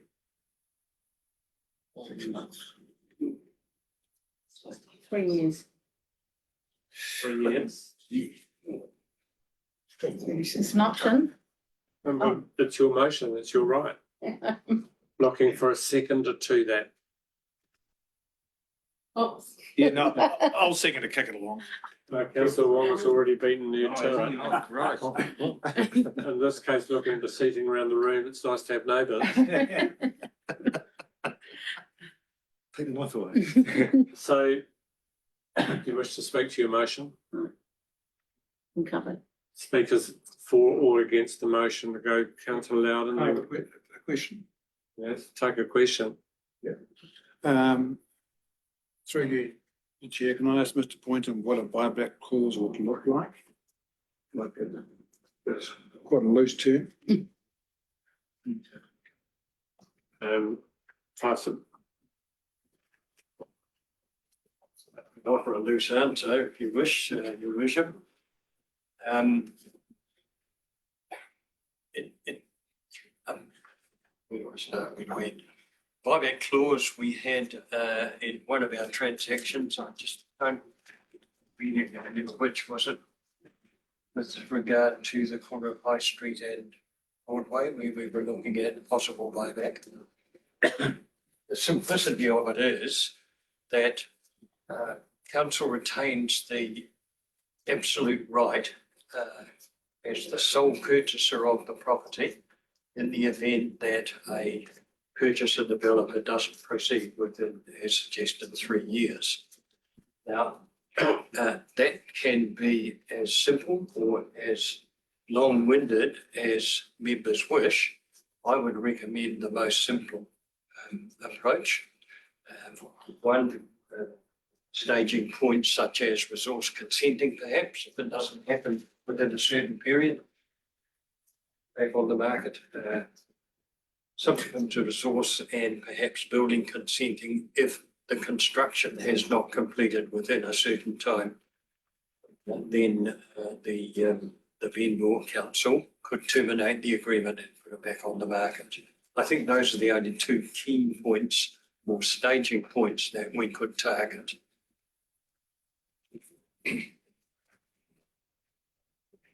I'll go back to you first. So, because I agree that if somebody started a process and invested money in that process with it, that would potentially get you around the long build process, the wrong time frame. Got a question? It's your motion. I can ask a question. Mm. So, with that description, is a buyback clause going to put people off in the marketplace?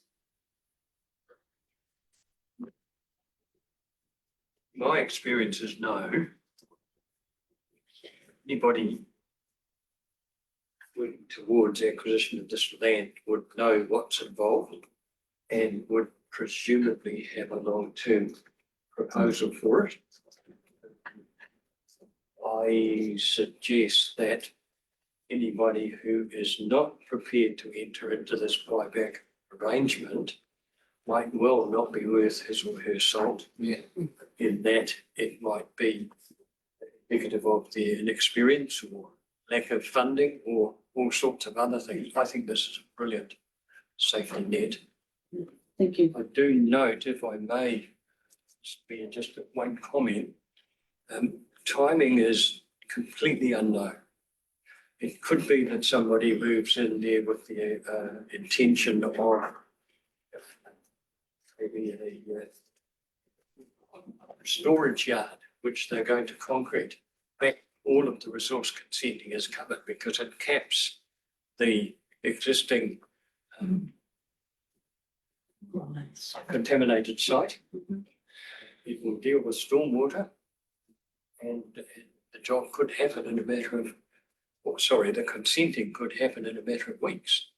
Then you come back to the purchaser and time frame for purchaser actually getting on and doing what the resource consent authorises. I'll speak to it just for a second. The greater risk isn't that a development happens. The greatest risk is that development doesn't happen. So somebody purchases it and literally land banks it. So somebody could say, this is on the rail junction, and if Martin proceeds down the course that it could well proceed, this will be a very valuable section, and I want to buy it and speculate it and sit on the market and just land bank it for 10, 15 years. That's what you're trying to, in my mind, avoid. Councillor Morn. I was going to speak against the motion. Some of these arguments are valid, but to me, you're selling a bit of land, you've got a new owner, let them get on and do what they want with it. I'm worried that if we have a buyback clause and it's 3 or 4 years down the track and the value of the land has gone up, the council will be locked into paying whatever the value it's gone up. And, they're not going to, if we sell it for 200,000, you might have to buy it back for 800,000. So I'm just thinking of future proofing for future councils, that they get locked into having to buy back a block of land that they don't want to buy back. As a commercial arrangement, sell the land, get it off our books, let the person that buys it do whatever they want with it as long as it's within the rules of the law of the land. Councillor. Another question, the difference between having a first option to buy as opposed to a buyback clause. Two questions. Yes. One answer, if I may, semantics. They end up in the same position. A first option is possibly a little less definitive than You just specified listen, end date. I can hear you quite clearly, but you are a long way away from the microphones in terms of being recorded. It's not working. In terms of process, I think that if you're going to contribute to the meeting, you should be at the table or brought to the table or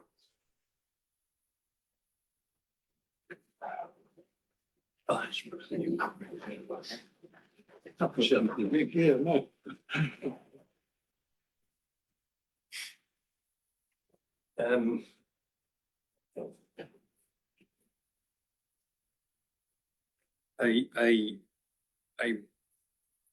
A first right of refusal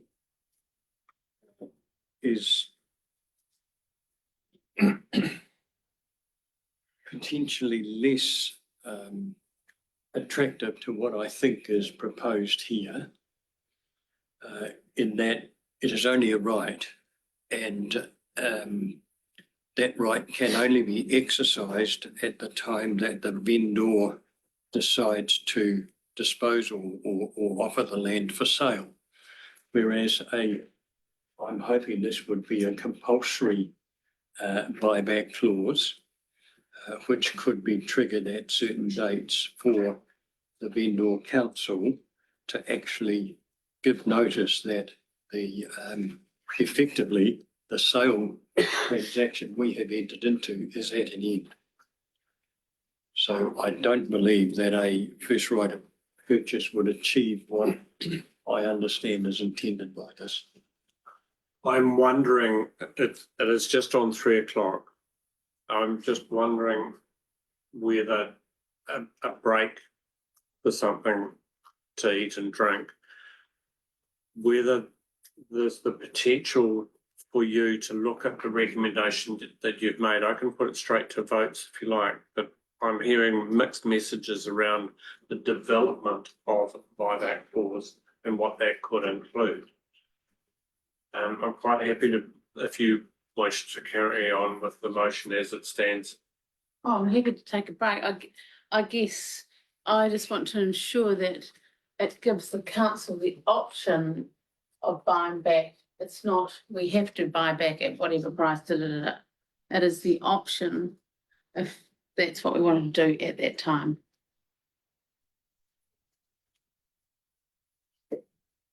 I'm taking questions here. Councillor Wilson. I think it's important to speak to the motion. I think it's important to point out that all the motions that are above there, recommendation 1, 2, 3, and now 4, and I note if required, are all going to form part of the tender document, which will enable us to proceed with this potential sale of a surplus piece of land that has already been identified by council.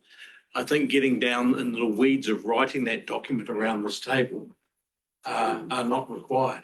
I think we need to first of all agree with what it is that we want our staff to proceed with a tender for sale of a surplus piece of land. And it's nothing more simpler than that. We are not writing the document. We can have the document checked from a legal point of view once it is written. We can also check to make sure that it doesn't hold any liabilities for or against us. But let's just get the document written first and agree with the recommendations that sit in front of us. So I'm in favour of the recommendation 4 as worded, as moved by Councillor Dalgety, seconded by Councillor Wong. And I take your point, and I was thinking about including the words be developed, but it amounts to the same thing. We've had, as I understand it, 2 speakers for, 1 speaker against. Any other speakers? Right of reply. I think it's been discussed and we understand where we're at. Right, put it to the vote. Those in favour?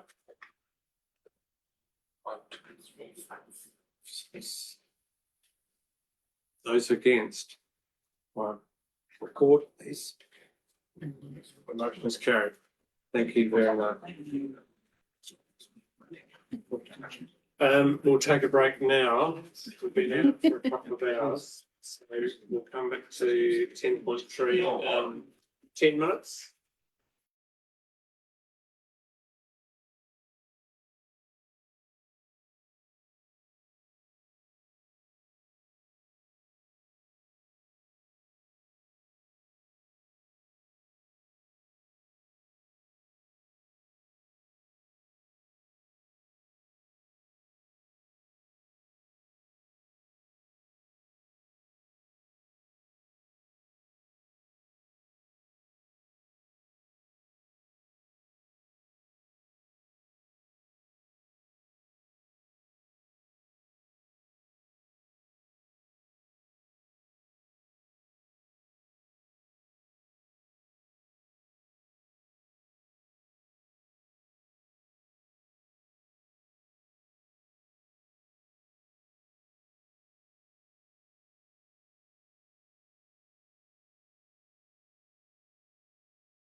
Thank you very much. Moving to 10.3, project update reports. And Arno. Thank you. Thank you. Yes, I think we'll step through them as we do. The first one, the wastewater projects, Martin to Bulls. Currently, we're busy with investigations to see if that land is suitable for the discharge and to what level. So we're doing that investigative work. I think it's important for me to just reiterate the change of standards might change some decisions. But we've got to remind ourselves that the purchase of that land is always has value. If we use it or not use it, that regardless, it will always have value and we can always resell it if we need to, or consider it for some other use. So I don't think we should be too concerned about that. I think what is important, as I mentioned earlier on Friday, we've got the whole project group together to see, is this something we need to consider, seeing that it's only in draft and it's only consultation. The other important one I just want to make note of is 2.9 agreement. Yeah, sorry, go 2.9. Yes. Before you move it on. Agreement from the relevant EV groups with regards to the pipe bridges. So if you can remember, the pipe from Martin to Bulls is in the ground. We were hoping to put the connections underneath the streams that were on the route. Couldn't do that due to the geotech, and we're now going to put bridges across. That design's been done and we've applied for the consent. This agreement would help the consent process speed along, and hopefully we can start that construction shortly. Just one from me in terms of 2.5. Could we just make sure that the records illustrate that that is Ansco Bull? Yes. If not Ansco, because of Martin, because people get confused around that. Take any questions around this, councillor? Regarding bridges, we're making our own because we couldn't use the ones that are there, is that right? Yeah.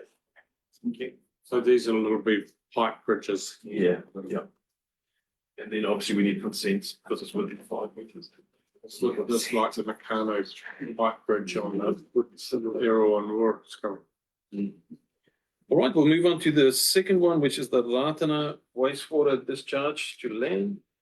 Most important update there is we have a pre-hearing set for early March. So we've got 3 submitters. One was in support and 2 were against. We've had discussions with the submitters. There's one submitter specifically that wants to have a hearing. So we're going to have the pre-hearing and see if we can settle most of their concerns at the pre-hearing stage. If that's not achievable, then we would have to go to a full hearing, and I'm not sure what the date would be for that. Probably somewhere in the middle of the year. Yep.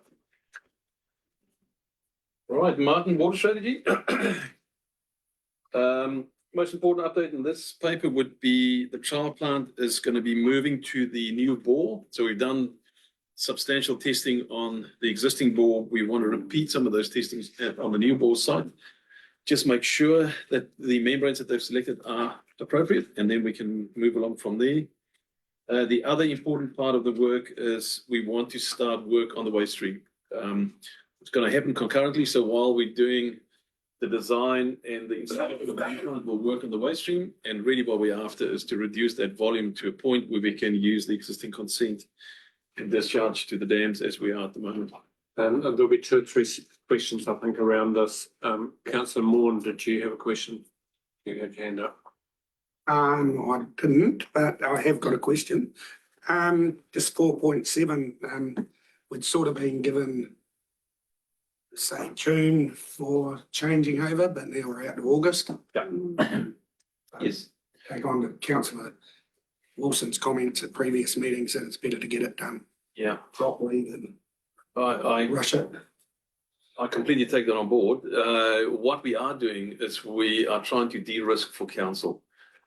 So at the same time, every time there is a delay and we are aware of the delay, we tell you immediately. But I do think it is prudent to de-risk as we go, rather than take a big risk just to comply with the timelines. So what I would commit to councillors is I'll keep you informed as to where we are with the timelines. Yeah, and please, those timelines need to be accurate. And the waste sites as council advice. Couple of questions from me.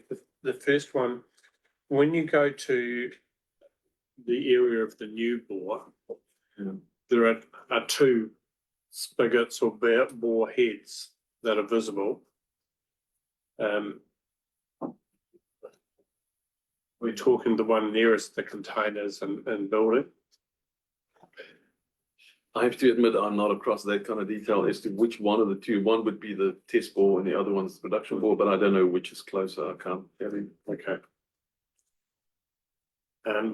The more important one, there's been quite a bit of discussion around the effluent, probably not quite the right word, but the material that is being fed back into the dams rather than the settling ponds. Why is it being fed back into the dam and not settling ponds that were built and designed for that purpose? No, this is incorrect, Your Worship. It is settling ponds. So there was a notification on Monday that there's water spilling into the dams from those ponds. We went and had a look at it. There was a block pipe that's been unblocked and that's been resolved. So that's been completely resolved. Yeah. Thank you. So, Councillor. further to that, is it the sludge that's gone back into? It's the wash water. Yeah, sludge does sound like it's a terrible byproduct, but it's just the wash water from the treatment plant. And typically it's about 25% of the total production. Is quite a lot. And all we do at the top is it captures the flocculant and the clean water flows over into the bin. Any further questions around this one? Perhaps can you make a comment on moving to the August date in terms of what that enables you to do? That's a good point. What we are going to do, it's winter time, it's our lowest consumption, so it suits us really well. We're not going to also have a switch over. One day it's old source, next day it's new source. We want to blend it slowly and then be sure that we're up to 100% by the next summer. So the significance of July, August was the winter time. So it is the best time to do it. Thanks. Right, next one is the Martin Office and Library. What we are proposing is to start construction on the EOC, the standalone EOC building. There is consensus that it needs to be a standalone building that's close to the existing building. We can leverage benefit of that. As for instance, we can have additional meeting spaces that's in the EOC building that we can use or that community groups can use. There's all kinds of benefits.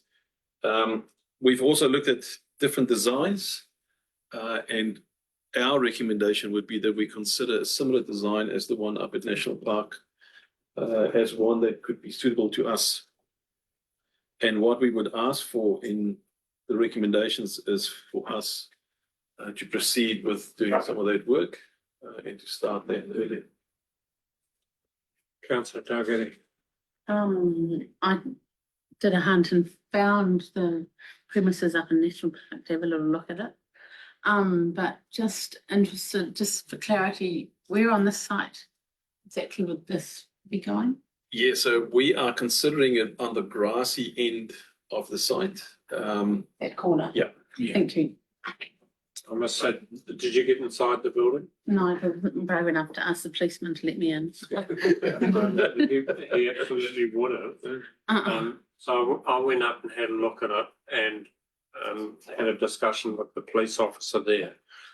And having had a good look at the building, totally agree. And they can change that building from a public meeting space to fully active 5 minutes.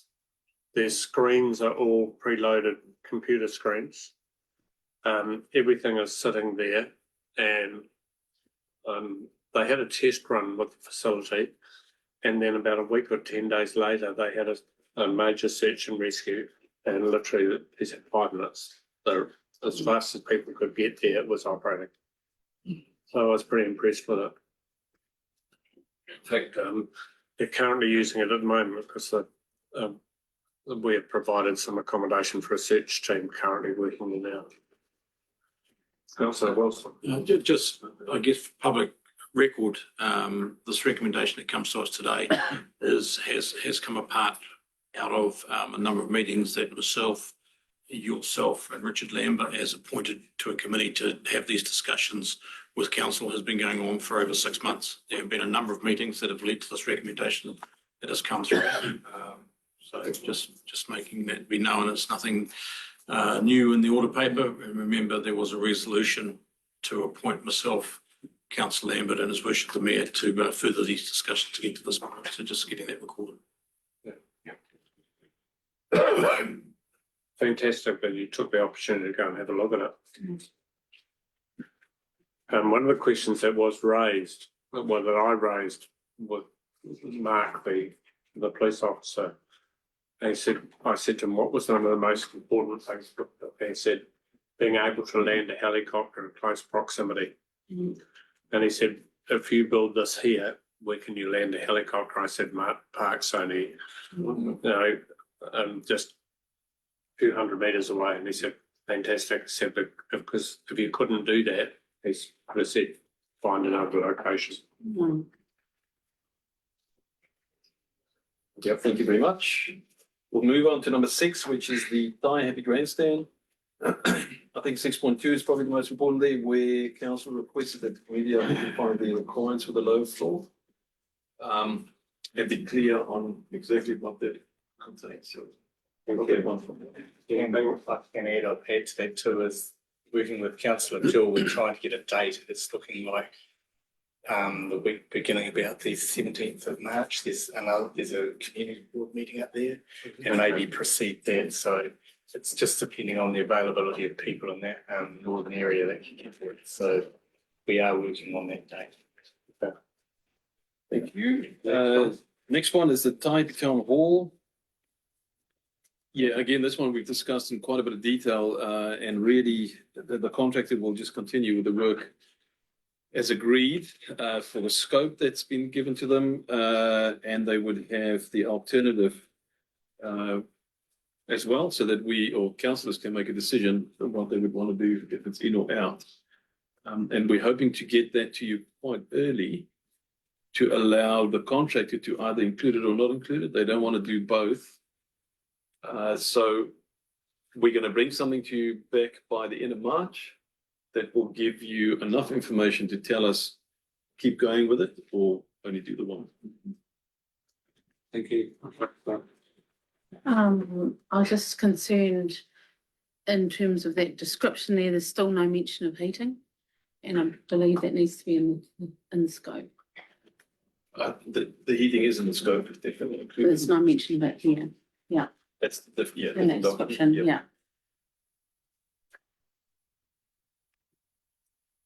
Councillor Wong, then I'll go Councillor Hero. Councillor Wong. Just another spoke in the wheel here. At the Old Cooney meeting, we ran into with the Whanganui Council. The Deputy Mayor, Helen Craig, sits on the Seismic Review Steering Group in Wellington, advising the government on the review of the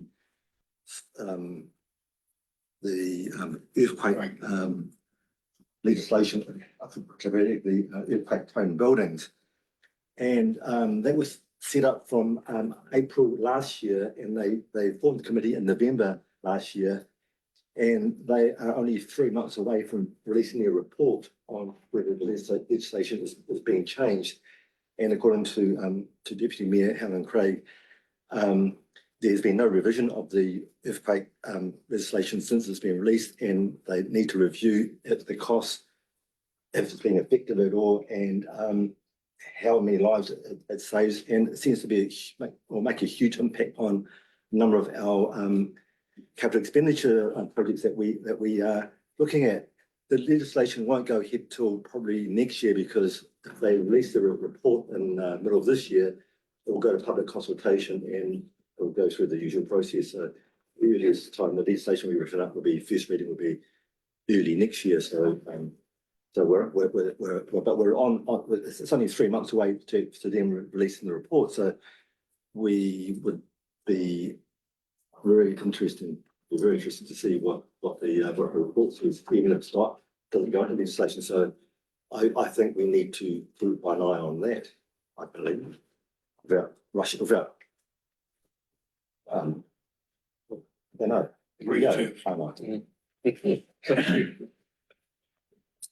Yep. I think if I may, Your Worship, just a comment, I think that's valuable information and something for us to keep in mind. And similar to many of the other projects, wastewater and a couple of others that we're working on where there's changing legislation in the meantime. And it's just things that we have to keep up with, and we'll keep you informed as we go along if there's change in that space. Thank you. Number 8 on the list is the Martin Swim Centre. So there's been a bit of movement in that space. The first phase of the work that we started last year was to do a very detailed asset condition assessment of the entire facility. I think you'll remember when we considered ways to fix the roof, we were saying, it doesn't make a lot of sense to fix the roof while the pool is not adequate. So full condition assessment, it's a lot of information. Phase 2 of that work is what they're busy with at the moment.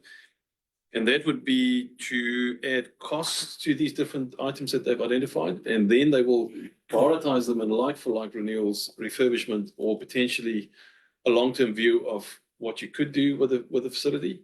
And then to offer them up almost as a menu for council to make a decision as to what you would want to do. And then because you would have rough order of cost, you can think about funding streams.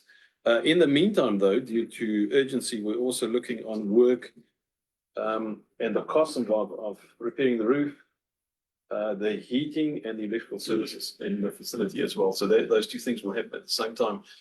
I think the 3 things that we're looking at separately needs to be done regardless of how we end up with the facility.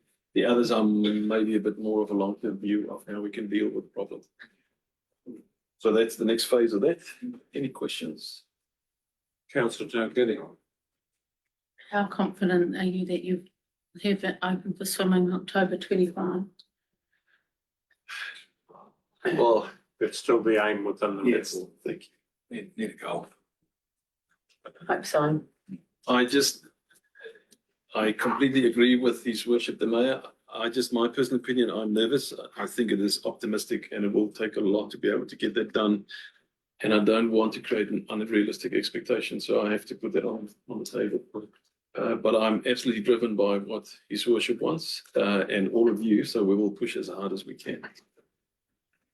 And as mentioned in the report, in terms of sectioning areas off so that it can be an aim to do that. So that hasn't been ruled out within the report. The report is quite bulky. It is. Yeah, but anything further? I'm just thinking that after reading some of the other minutes that are out there, it'll be good to make sure that we're keeping on top of the information, given that there's people out in the community that are making statements that aren't correct. So that's only from me reading the minutes from one of the committees. Where things being said about. So I just want to put that out there. Chief Executive. I was just in line with that as to whether maybe that should go to a workshop or we have got that report in. Or in some way releasing some of that information if that's the concern, that because what you don't want is wrong information out there. But I know committing to some of these projects, the capital projects is difficult, and when you look at how much has been spent, but just think of the consenting and stuff that has to go on. It does make attaining some of the dates that we have set really difficult. But really to the point is we need to just think about how we can make some of that information that we have available, because it's really a status report on what the building is currently showing us. So there's nothing that's in dollar terms or confidential, and it's closed. So there are some costs in it. Yeah. It's the electrical costs. Yeah. So actually a dollar. That has a name. But anyway, what we're saying is that if there's rumours going out there, the earlier than we make available the information, better off we are, either through a workshop or some other method. Councillor Wilson. Just to say, I agree with that as much information as we can get out there is important, but I think it should be also to reinforce council's 100% commitment that our drive and desire is to have the swimming pool open and operable. Our desire is to have it before the end of this year. However, it should not be lost in the fact that our overall desire is to have it operable in a safe and efficient manner. But we need to confirm that that is the desire of council, and that is what we're looking to do. We are certainly not looking to close the pool. We're looking to get it operable as soon and as quickly as we can. Maybe I'll just go ahead and I'll show you the scope. Share amongst yourselves. Improve funding for the pool. I would leave that day. But it's tricky, and you know how I think councillor Fee's right and who concerned about the capital expenditure. But you listen to what Arno said about some of those consenting things that we're going through at the moment for Ratana, and that's what holds us up. So although we've tried to give you a better indication by saying how confident we are in that percentage, it's then difficult to know whether people are objecting or it's hard to manage. Anyway. So that's the document. It is quite repetitious, so that it's been created, put it together, have used different contractors for different and they have introduced each section with a background history of the pool, for example. So there's a lot of repetition in it, and it goes down to absolutely everything, which is what you wanted and what we needed. I wouldn't have any difficulty sending this out to councillors now, but I would have a difficulty in making sure that there are some sections in it that may need to be either redacted or something because they talk about individual contractors and price. Can I ask, Your Worship, could we send it out only to councillors for their information, but not to be shared with? Yeah, I'd be quite comfortable with that. So we can do. Somebody's got my copy. That we can do quite quickly, if that'll be helpful. That's my copy. It hasn't got your comments on it. I don't think it is. I was just trying to find whether those. Sorry, it's Councillor Loudon and Councillor Hero or Councillor Loudon. You count first. I'd certainly like to see information like that, and earlier in the piece, workshops are valuable, I find. But certainly getting that information early so that we have it in the back of our head, we have our thoughts before it even comes upon our table, and that goes for all sorts of reports that come in, that they tend to get held until the last minute. Just the background reading is so important to understand the issues. I can see this going to assets. Yep. Councillor Hero, you're next. The reason that I brought that whole kaupapa up was because of, after reading the Martin Community meeting, and what was getting put out to Councillor Wilson to have to respond to. So that's why I'm putting that out there, is the people's, and these are people that are on community committees that have a perception of what's happening, because yeah, I mean, I totally agree. I'm dealing with misinformation every single day. Yeah. That's unfortunately that's the nature of the beast, and some of that may be well intentioned, but there's also some absolutely shocking stuff out there in the community at the moment. It's just horrible. Carry on. Thank you. Right, so now we move on to miscellaneous projects. The first one was the Scott's Ferry, and there's nothing new to report on that one at this meeting. Any questions on Scott's Ferry? I know staff are busy, but this has been on the books since I've been on the council. Yep. Thank you. And you've been on the council a very long time. Well, probably a memorandum of understanding doesn't take too much, but it doesn't seem to be going anywhere. I can assure you it was been on longer than that. It's not been here. It just seems to be dragging on, that's all. So, literally Funny, but not funny. Is there an answer to when this is going to be finished and resolved? Yes, it's resource, that's the problem, so I have to prioritize somehow, other things are more important, so the pool or other priorities take preference, it depends on what comes up, and we try and squeeze in as much as we can, but it is what it is, as far as resources are concerned. So we will progress all of them, but at some point we have to prioritize. And councillors, I accept that. The organisation is so under pressure, and the amount of information that they're having to deal with in short space of time. But if it was a simple case of just buying a tractor, you buy a tractor, but it's a bit more involved than that. Okay, so we'll move on to number 10, which is the Taipi Hautapa Bridges. I would suggest that maybe we can take this off until there's movement somewhere in the future. I'd rather leave it on and then at least it's there. I'm comfortable with that. And then number 11.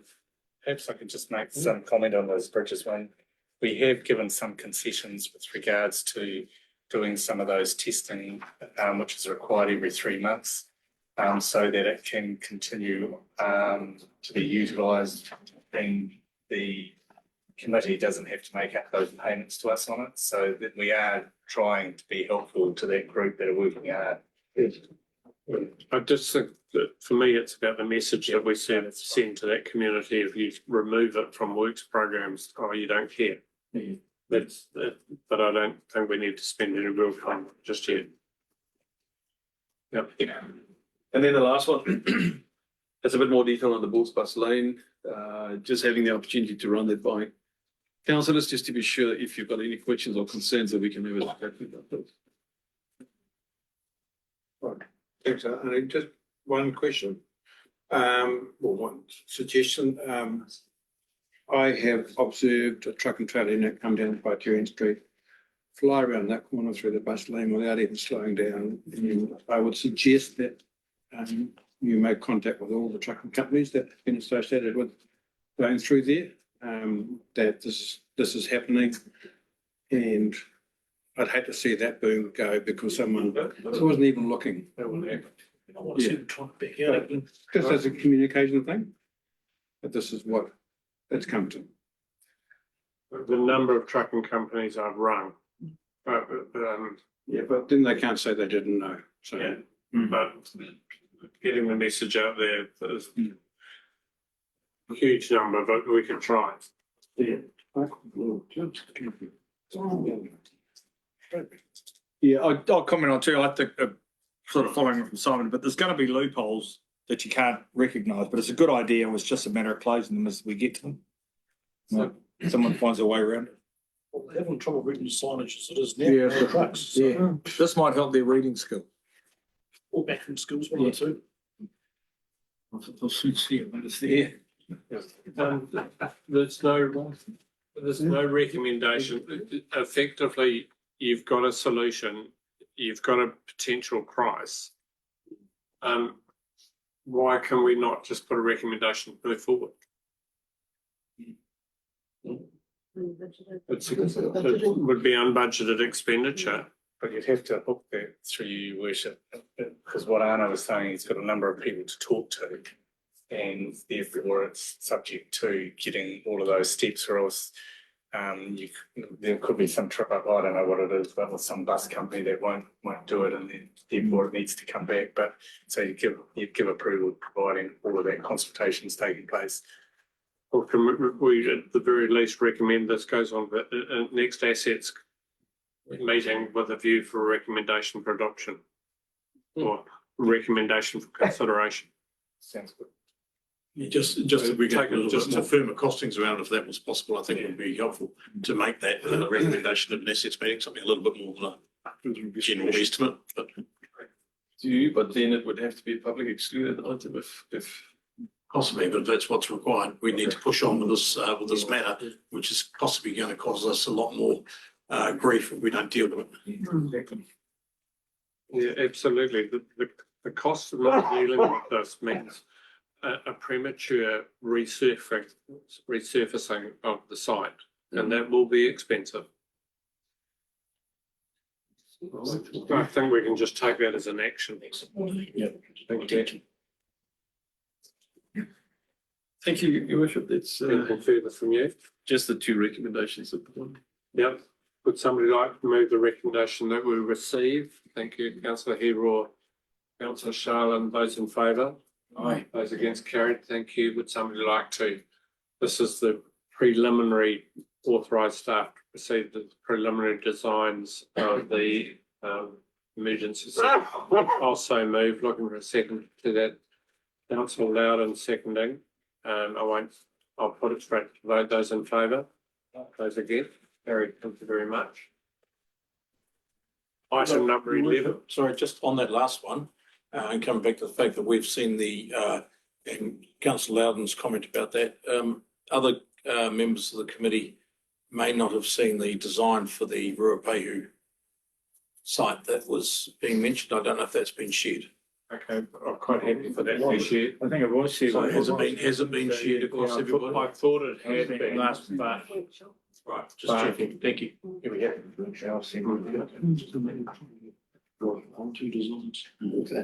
right, moving to 11.1, this is the hearing of the submission Ratana Road renaming. We did that. Yeah, but we've got to get to, do we have to, can we take it to a decision-making process? No, this was only to provide him the opportunity of speaking, and then it comes to the March meeting. But is there any recommendation that needs to come out of this as to where it heads next? No, it was purely to hear his submission. Okay, if you're comfortable with that, I just wondered whether we needed a further process No. around that. Katrina will bring the paper back to the March meeting. Okay, But shouldn't you have on that the report be received and that the presentation? So it's recorded. yeah, we did it that earlier.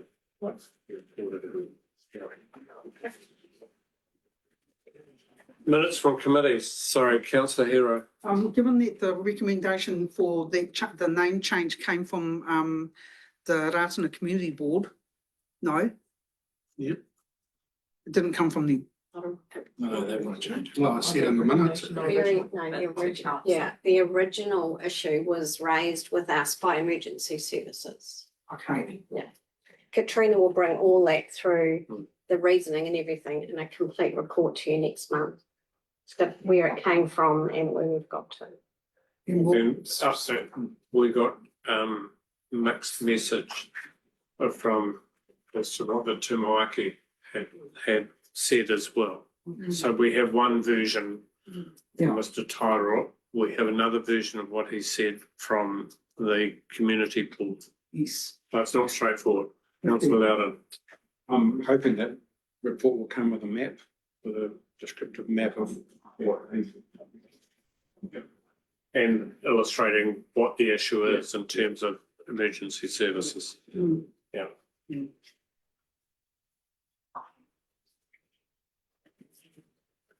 Right, minutes from committee. I'm hoping somebody moves those receipt as a block. Maybe Councillor Wilson. Looking for second move as a block, you wish looking for a second to that. Thank you very much. Those in favour? Those against? There weren't any specific motions coming out of that. I wanted to check. There were no recommendations that came out of any of those minutes. Okay, thank you very much. 13, would somebody like to move that we move into public excluded for the reasons given? Councillor Hero moving, looking for a seconder to that. Councillor Carter seconding, those in favour? Thank you very much for your interest and attendance.